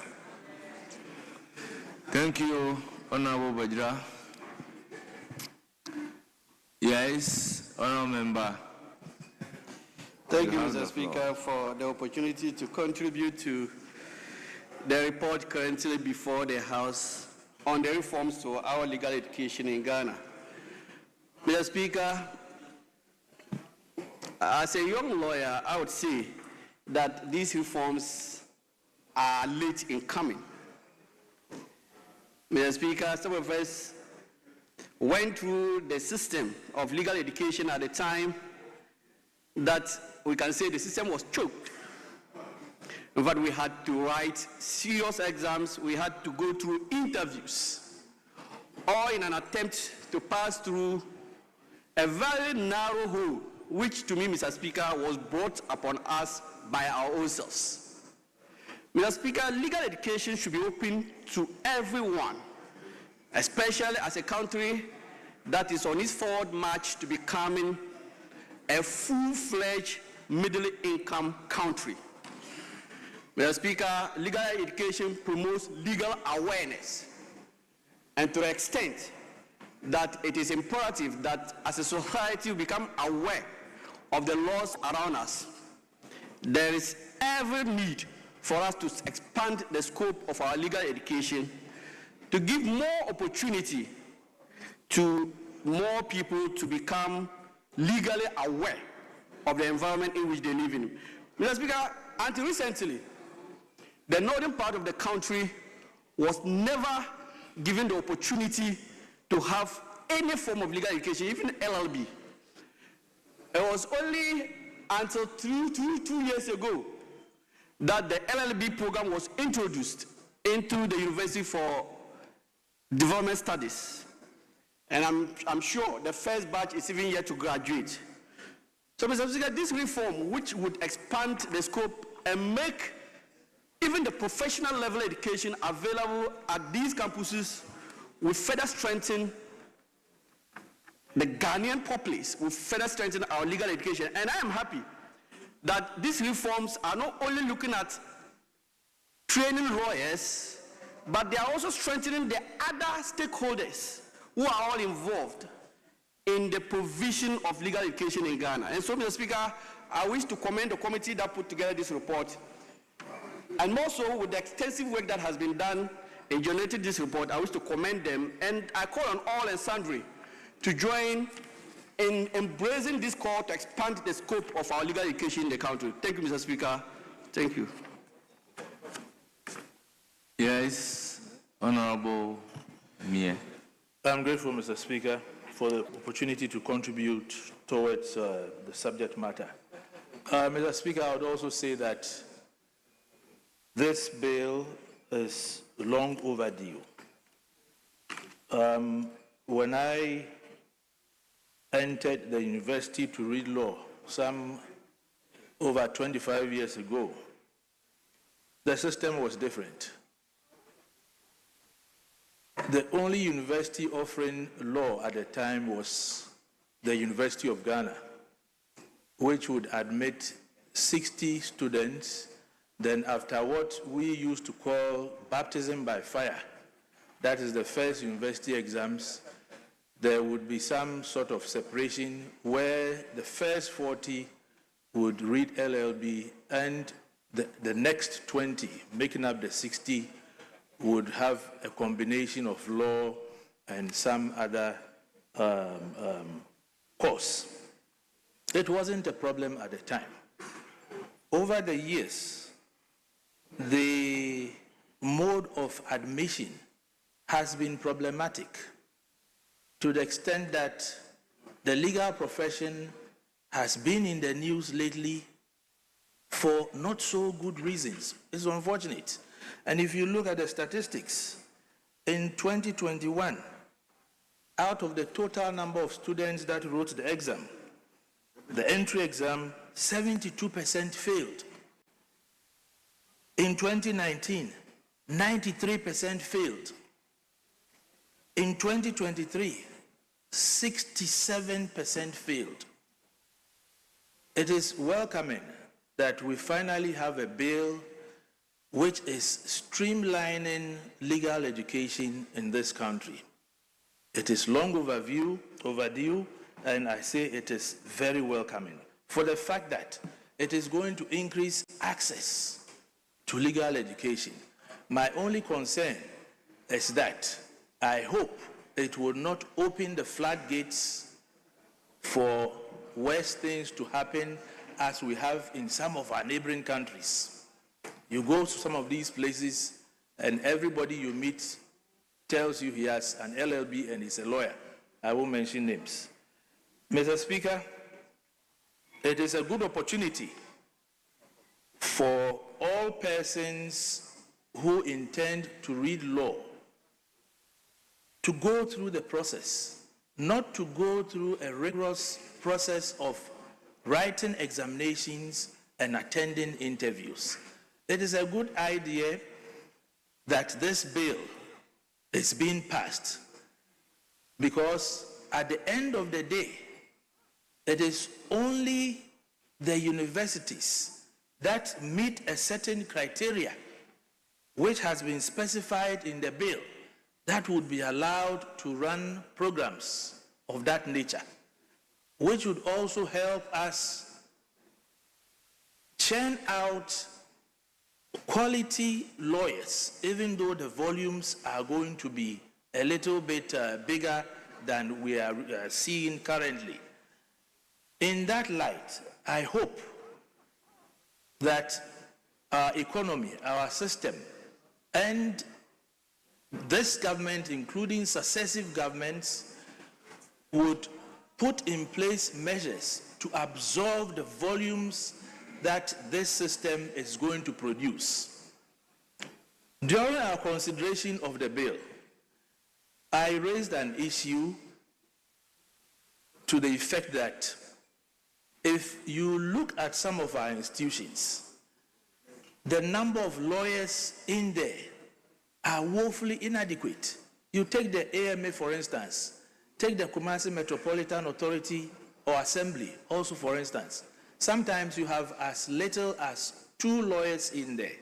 I hope that all these would be taken into consideration so that this wonderful bill we have today, at the end of the day, does not become one that would worsen our problems. Mr. Speaker, I am very grateful. Thank you so much, honorable members. We now give the floor to Honorable, is it Walasi? Yes. Honorable Kweli. Thank you, Mr. Speaker, for this opportunity to add my voice to the report of the committee, and so doing, would I faithfully stand behind the legal education bill to say it's in the right direction. Mr. Speaker, from all the speakers who rose before me, it remains a fact that this bill is long overdue. As a lawyer who acquired even my earlier legal education not in Ghana, have had some practice experiences outside Ghana, we have come to realize that the world has evolved beyond the static legal education that our common law fathers presented to us, may I say, the thereof, the thereafter, which has been handed over to us, for which even a lawyer-to-client ratio we have been unable to meet. This is not surprising that you go to court and your clients do not understand the basic legal principles for which they should answer you, a lawyer, for you to make reference to in arguing out your case.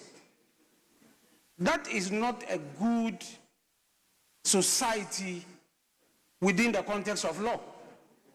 At least when the ratio of legal education, which means the ratio of lawyers to clients in the country, reflects the knowledge of the society on basic legal tenets of a particular society. And which means if we lack that ratio, by the fact that there are impediments in the way of more people acquiring legal knowledge, then we will lack that basic understanding as a country to move on in the process of our legal. It's about acquiring some knowledge and not a business in its entirety. But if you look at the Ghana legal system, it has become like an acquired business for which must be limited to a class or a people, a family, or a kind of court. And that is the worrying situation. And that is where you see the complaints about students who have gone through LLB, which is the principles of law itself, but are unable to just run through the procedures of applying those principles. And that is the almighty Makola. In other jurisdictions, as I have been, legal education is free to all. But joining a bar association is where the professionals have their way of admitting those who want to practice with them. And if this bill and its reports is in that right direction, then Ghana is meeting up with the world. I'm a practicing lawyer in Rwanda. At least since 2018, I've been on the roll. The kind of education we have, I can't say has been that very strenuous like I had in Ghana. I earned my LLB with University of London. Those that handed the legal system to us. But even with Ghana legal system and constitutional law alone, I have not been stressed in University of London like I've been stressed there. And equitably, you could find out as a student that some of the impediments are just to take you off. I'm very glad the Attorney General and the committee as well have noticed all this and have come out with these reports and have opened out the access that we can argue out our point and make the recommended amendments to the bill so that our country, Ghana, can also open its doors and as people can access knowledge in legal education.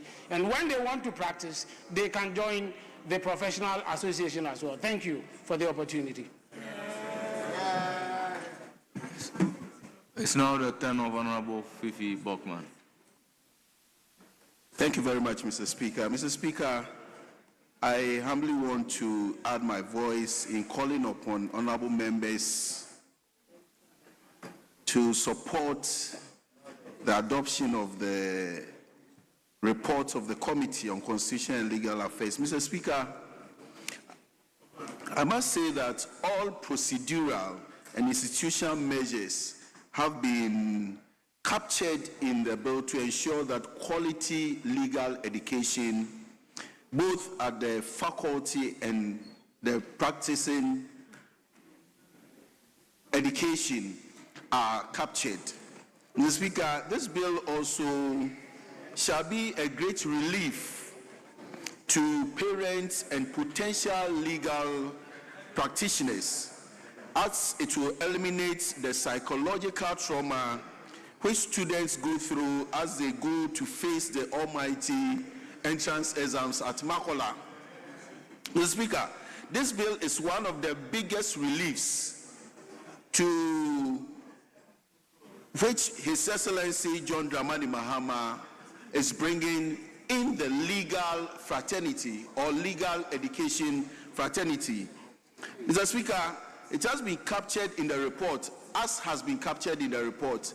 Brilliant and professional ideas were sought. In fact, we had technical brains join the committee in deliberating over the bill. And respectfully, the discussions were very rich. The contributions were very apt to ensure that we come out with such a bill. Mr. Speaker, let me commend the Attorney General for this bold step, in coming out with this bill.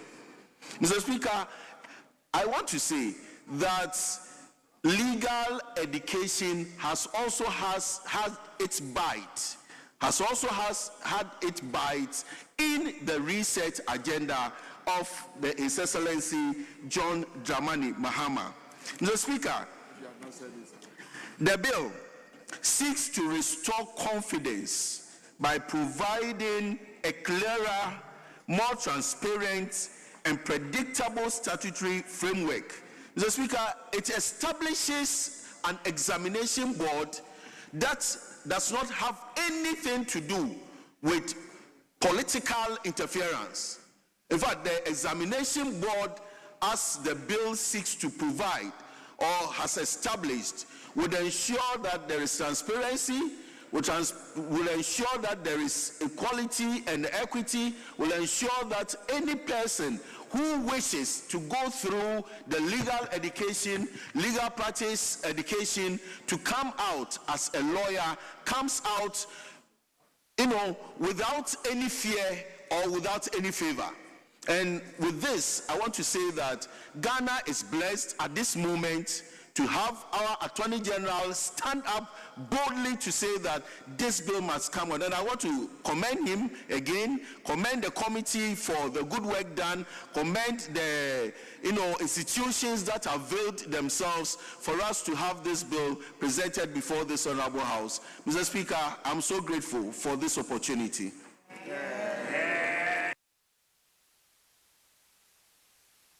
I will then give the floor to Honorable James Enu.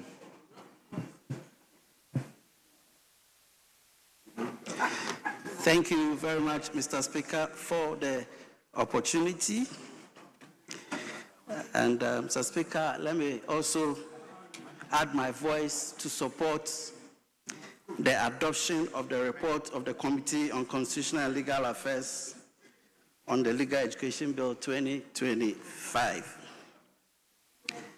Mr. Speaker, the current law that regulates legal education now is Act 32 of 1960. So right from the word go, you can easily see that the law has outlived its usefulness, looking at the fact that it's been on for the past about even more than 60 years. Mr. Speaker, two things are very striking. If you look at our illegal education now, we had challenges with access, and we also had challenges with quality. Now, one of the main purposes of this bill is to ensure that we are able to increase access, and we are also able to improve quality. So the bill seeks to establish the Council for Legal Education and Training that will be responsible for legal training in the country. And I think this is a very, very good step because it takes over something similar to the American system. Because prior to this, we have a situation where power, when it comes to regulation of legal education and regulation of legal profession, was concentrated in the General Legal Council. But now we are going to break this monopoly of the General Legal Council to make sure that there is shared oversight responsibility. And Mr. Speaker, I think that this is a very good step. So I pray that the House adopts this report accordingly. I thank you, Mr. Speaker.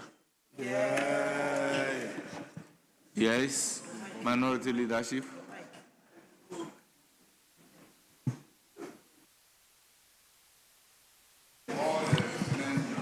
Mr. Speaker, I would have wished to peruse today's report critically before making some comments. I think that legal education, there is the need for reforms, but there is also no need to rush the report like I indicated earlier. So I'd rather waive any commentaries on this. Thank you very much, Mr. Speaker. Before coming to the leader, I want to give the floor to Honorable Vundi. It's not in the chamber. Yes, Honorable Roxanne Nelson. You are not on the list. Yes, leadership, Mr. Speaker. Before the minister. Looking for leadership? Yes, yes. Okay. Oh, I thought you said you would speak. No. Okay. So the two of you. Mr. Speaker, then I rise on my own merits.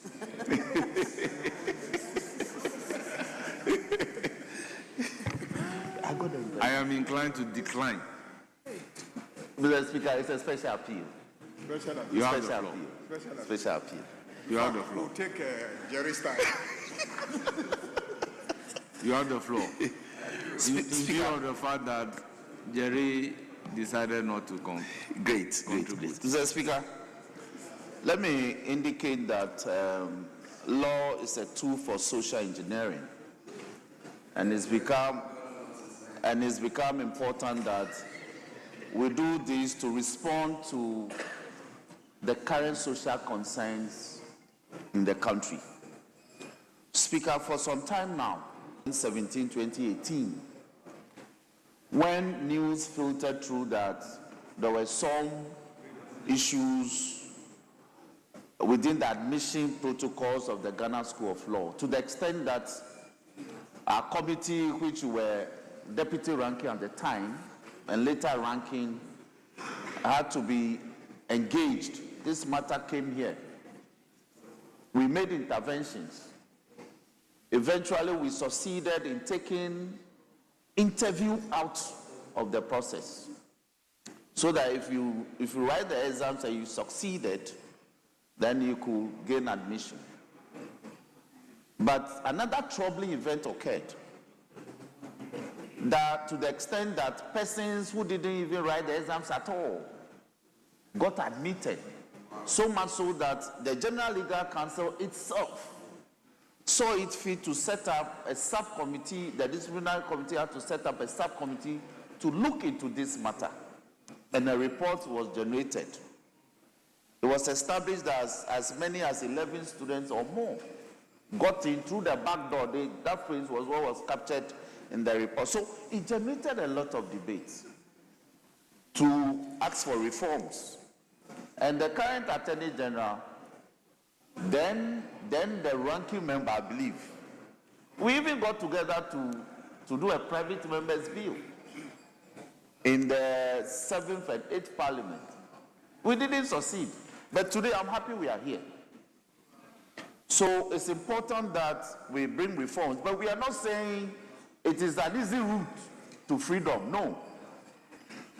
The exams will still be tough, the exams will still be stiff, but we are opening access. We are increasing the access that persons can have the opportunity to sit for the national bar exams once you are adequately prepared by your various faculties.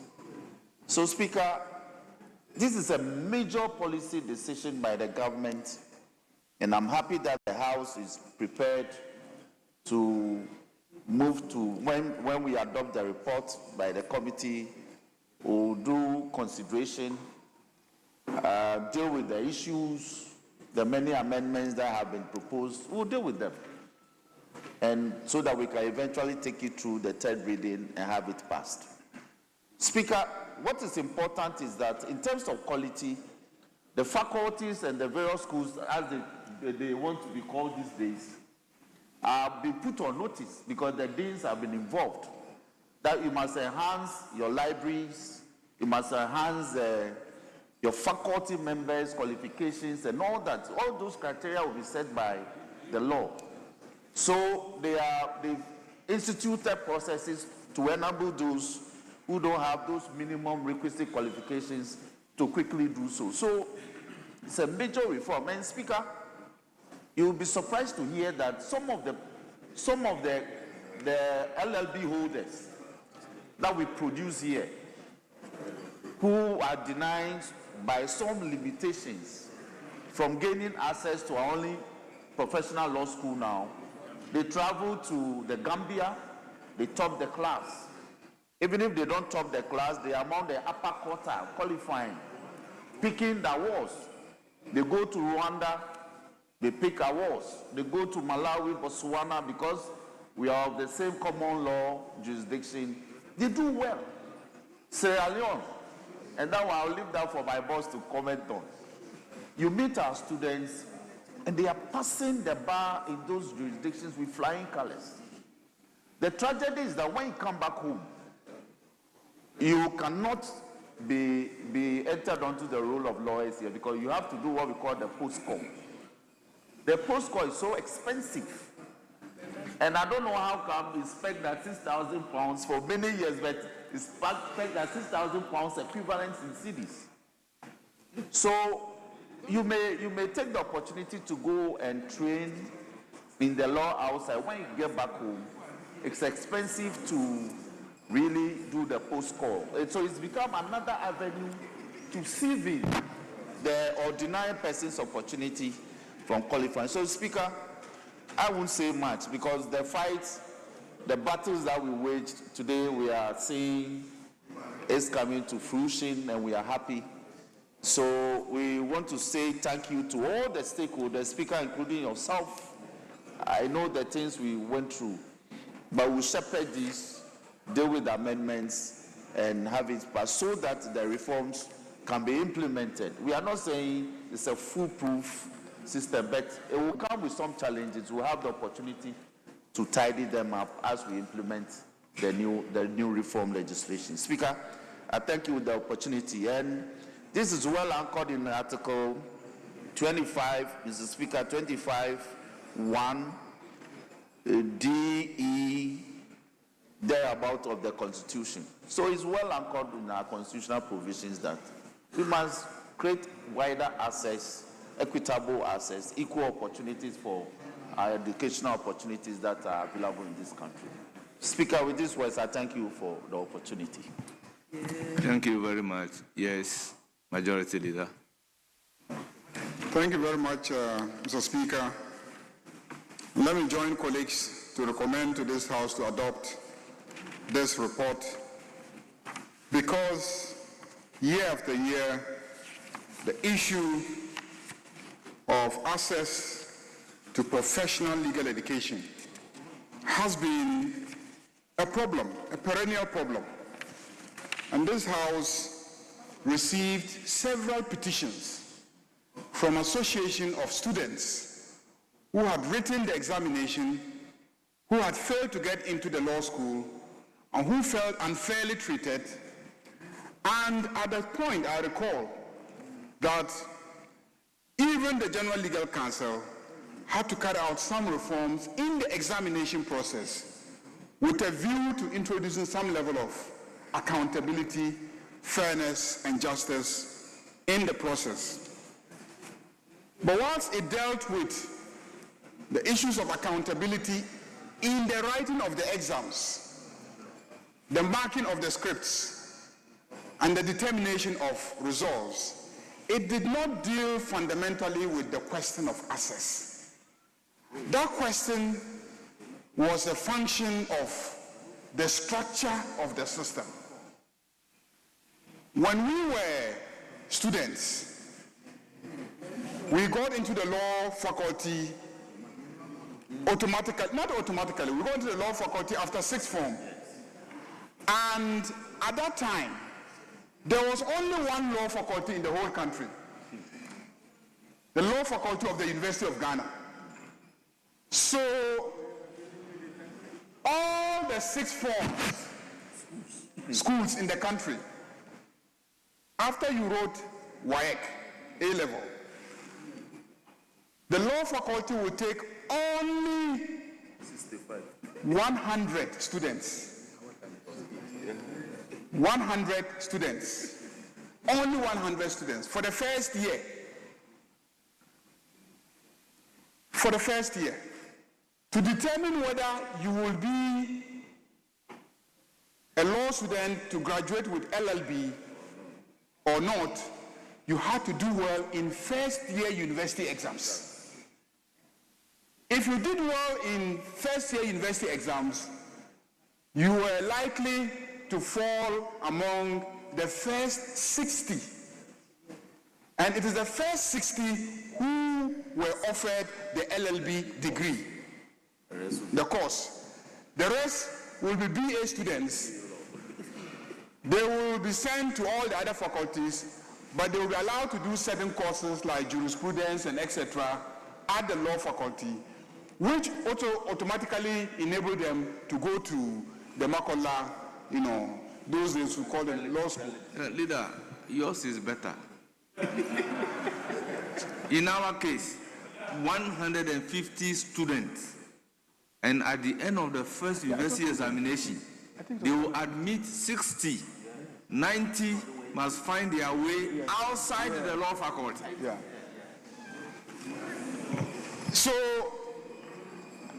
at different stages, you will see that the mechanism for sieving took place at different levels. In the past, it was getting into the university itself. Once you got to the university law faculty and you managed to scale through first year, invariably, all those who scale through first year will end up at the Ghana School of Law. That was the practice. Then, later on, as we liberalized, private universities emerged, and they also started running law degree programs. And their products also wanted to go into Makola. And that is how, initially there was exams actually for mature students, those who had degrees and were workers and wanted to go into Makola, yes, they wrote exams to come in. But then as the private universities started offering law degrees and there was pressure, that's how the system was open so that at least they could also participate in the exams in order to get into Makola Law School. And that is where we started having the problems. So what government has decided to propose to this House to consider is that since we have liberalized tertiary education and we have many private universities offering law degrees and they've been accredited to offer law degrees, then we cannot maintain a monopoly of the legal education program in the Ghana School of Law. We need to open up that monopoly. So all the other universities, if they meet the appropriate criteria and standards, they will also be accredited to run programs that will allow their products to automatically write the bar exams. So this is the greatest opportunity that could ever be offered. The only thing is that we must ensure that all those universities that offer law degrees maintain the requisite standards, because we don't also want, in the process of liberalizing, to allow standards to fall. So that is the major issue that in this legislation we must tighten to ensure that law faculties accredited to offer the program must maintain the standards. That way, every university that has a law faculty can have their products write the bar exams, and then if they pass, they will be called to the bar, enrolled. Let me indicate that we're not saying that many more people will pass the bar exams. And we're also not saying that it will lead to an automatic increase in the number of people to be enrolled every year. The only thing we are guaranteeing is that everybody who has a law degree from a university accredited to offer law will have an opportunity to also write the bar exams. That, I think, is what we are guaranteeing. The second issue of increasing the numbers is a function of the regulators. So we try as much as possible to look at how we can increase the numbers. If you look at the ratio of lawyers to the population, it is very, very, very high. In most jurisdictions, in America, in most European countries, in Canada, you have invariably a ratio of 1 lawyer to about 300 people in most jurisdictions. Here, the report I'm getting is an indication that it is 1 lawyer to 2,000. In fact, some say 5,000. Some say 5,000 to 7,000. But I've also seen statistics that place it at, 2,000. But if you look at all those who have graduated, we don't know how many who have passed on. But if you look at the role, you may use that. But the question is whether they are actually in the country. So yes, your statistics may indicate that, if you look at all those who have been qualified and then you divide the population by that number, you may get 2,000. But the reality may be that there are many who are not in the jurisdiction. So the actual ratio could be the 5,000, 7,000 to a lawyer. And so we need to also increase the numbers so that district assemblies, companies, corporations, traditional authorities can all have access to lawyers, because in all these places where there is some administration of justice, what happens invariably is that the absence of lawyers tend to delay proceedings and speedy, trials. And so we need to increase the numbers. So I recommend to colleagues that we should approve and adopt this report. Later on, when we go to consideration stage, we will look at all the proposals and find ways of fine-tuning them to produce a legislation that will stand the test of time. We are not the first to do this. This has been the practice in the United States for a very long time. So it's not new. There shouldn't be fears by those in the profession. I have always said that maintaining professional standard is not just a function of the training program. Professional standards are even better maintained by the judges in the courtroom. Because when your teachers have finished with you, depending on how you pass exams, there are many of us who will wait, and the day before will commit everything to memory, go, pass, and the following morning we forget. So depending on how you pass the exams, the training itself in the classroom is no guarantee that you will maintain standards. It is the vigilance of the judges in court that will get the practicing lawyers to sit up, do the right thing, and then the standards will improve. And then the Bar Association also making sure the law firms are well organized, so that in law firms you will have seniors who will have time to tutor and train the younger ones so that they will improve their performance in the profession. So it's a lifelong thing, starting from the training in school to training in the courtroom and training in the law firm and at the bar. So if you just focus on education alone and fear that standards will fall because you are opening the floodgates in terms of access to writing the exams, I don't think that would be a fair analysis. Even in America where they are doing it, there's no indication that professional standards are low. So I urge colleagues to adopt the report, and I want to commend the Minister for bringing this bill to Parliament. This is a major promise of the NDC government. The NDC government has promised all those holding degrees in law that we will create a fair and equitable platform that will give them access to being called to the bar. And we are living up to our promises and our commitments. And that is why this bill is here.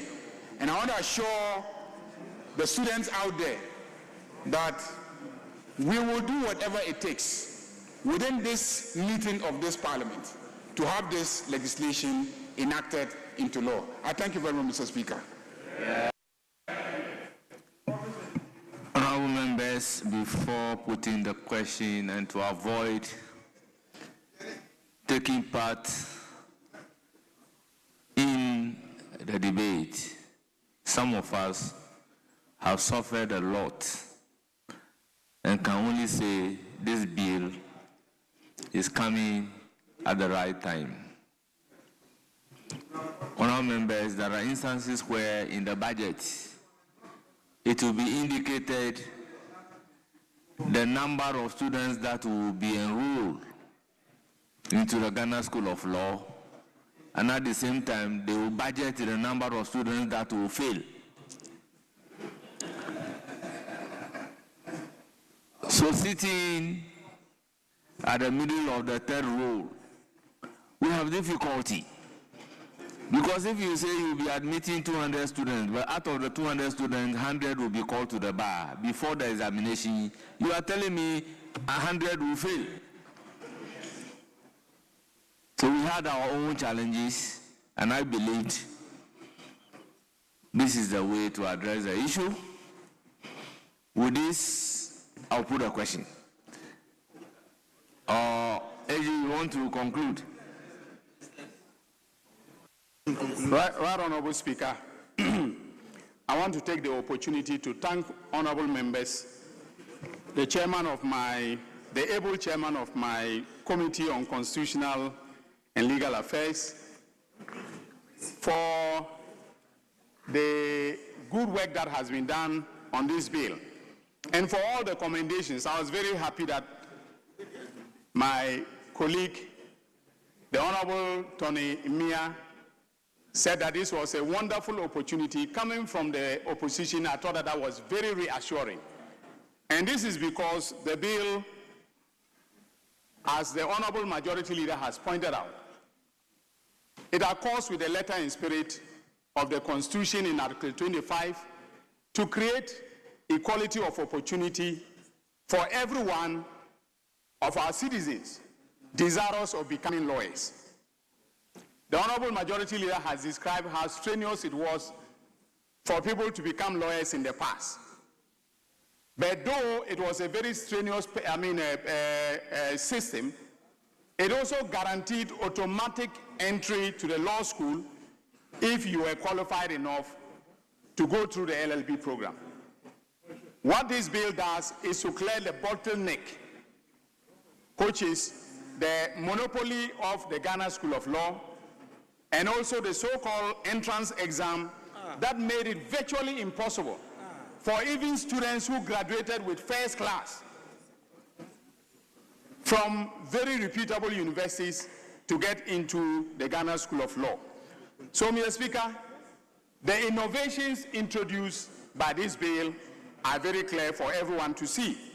We are introducing an accreditation program that will make sure that it is not every mushroom LLB school that will produce lawyers who will go on to write the bar exam. There will be accreditation and quality control to ensure that if there is a university producing LLB candidates, those candidates would have gone through a training that is either equivalent to or better than what I went through or what the Majority Leader went through before becoming lawyers. Mr. Speaker, we are also introducing the National Bar Exam so that those who go through the law practice training course at the universities, the accredited universities, can all write the National Bar Exam, which will be a standardized exam, that will be administered by the Council for Legal Education and its Bar Examination Committee. Mr. Speaker, the Honorable Majority Leader has already made it abundantly clear that it is not true that this country has too many lawyers. There is this misperception out there that there are too many lawyers in this country. As the Honorable Majority Leader has pointed out, in the United States of America, the lawyer to residents or citizen ratio is 4 lawyers to 1,000 residents or 1,000 citizens in America.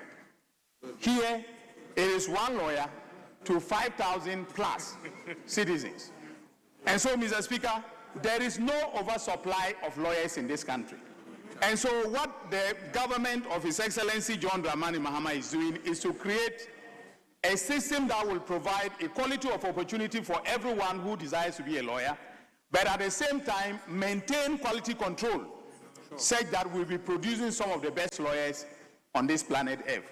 So, Mr. Speaker, I urge everyone to support the motion for the adoption of the report, and also to actively take part, especially the lawyers, take part in the refinement of the bill, so that when it comes out and it is passed into law, it will be one that will stand the test of time. So, Mr. Speaker, I thank you very much for this opportunity, and I thank members for their participation. Honourable members, at the conclusion of the debate, the question is as many as are in favor of the motion say aye. Those against say no. Honourable members, the ayes have it. The motion is adopted. An act to establish the Council for Legal Education and Training to regulate legal education in the country, provide the curriculum and standards for legal education, and provide for related matters. Honourable members, the Legal Education Reform Bill 2025 is accordingly read a second time. Yes, Majority Leader. Mr. Speaker, I think we were scheduled to start at 12. So, so far as the records are concerned, it was 12. We were late, but it was 12. So, technically, we've done 5 hours. So, we're in your hands. Honorable Majority Leader, I beg to differ. So, you may move a motion for amendment, for adjournment. Well,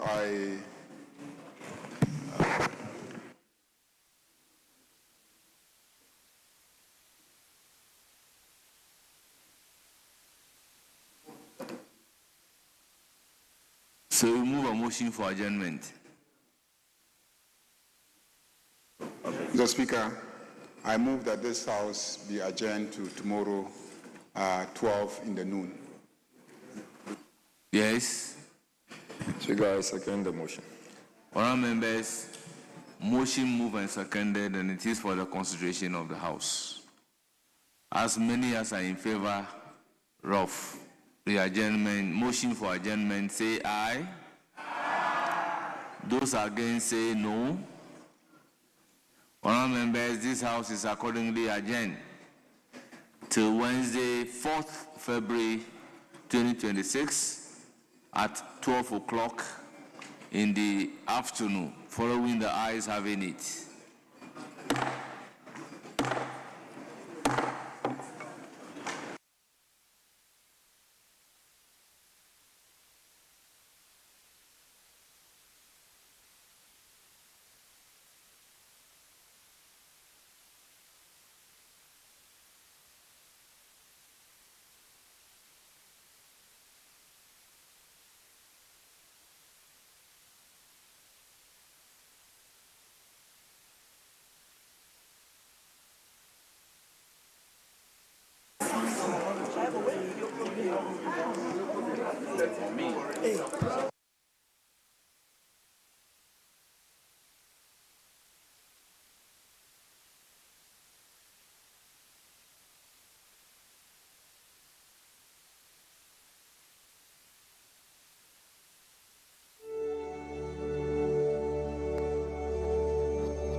I am rooted in more than walls and shelves, like the smallest leaf and the tallest tree.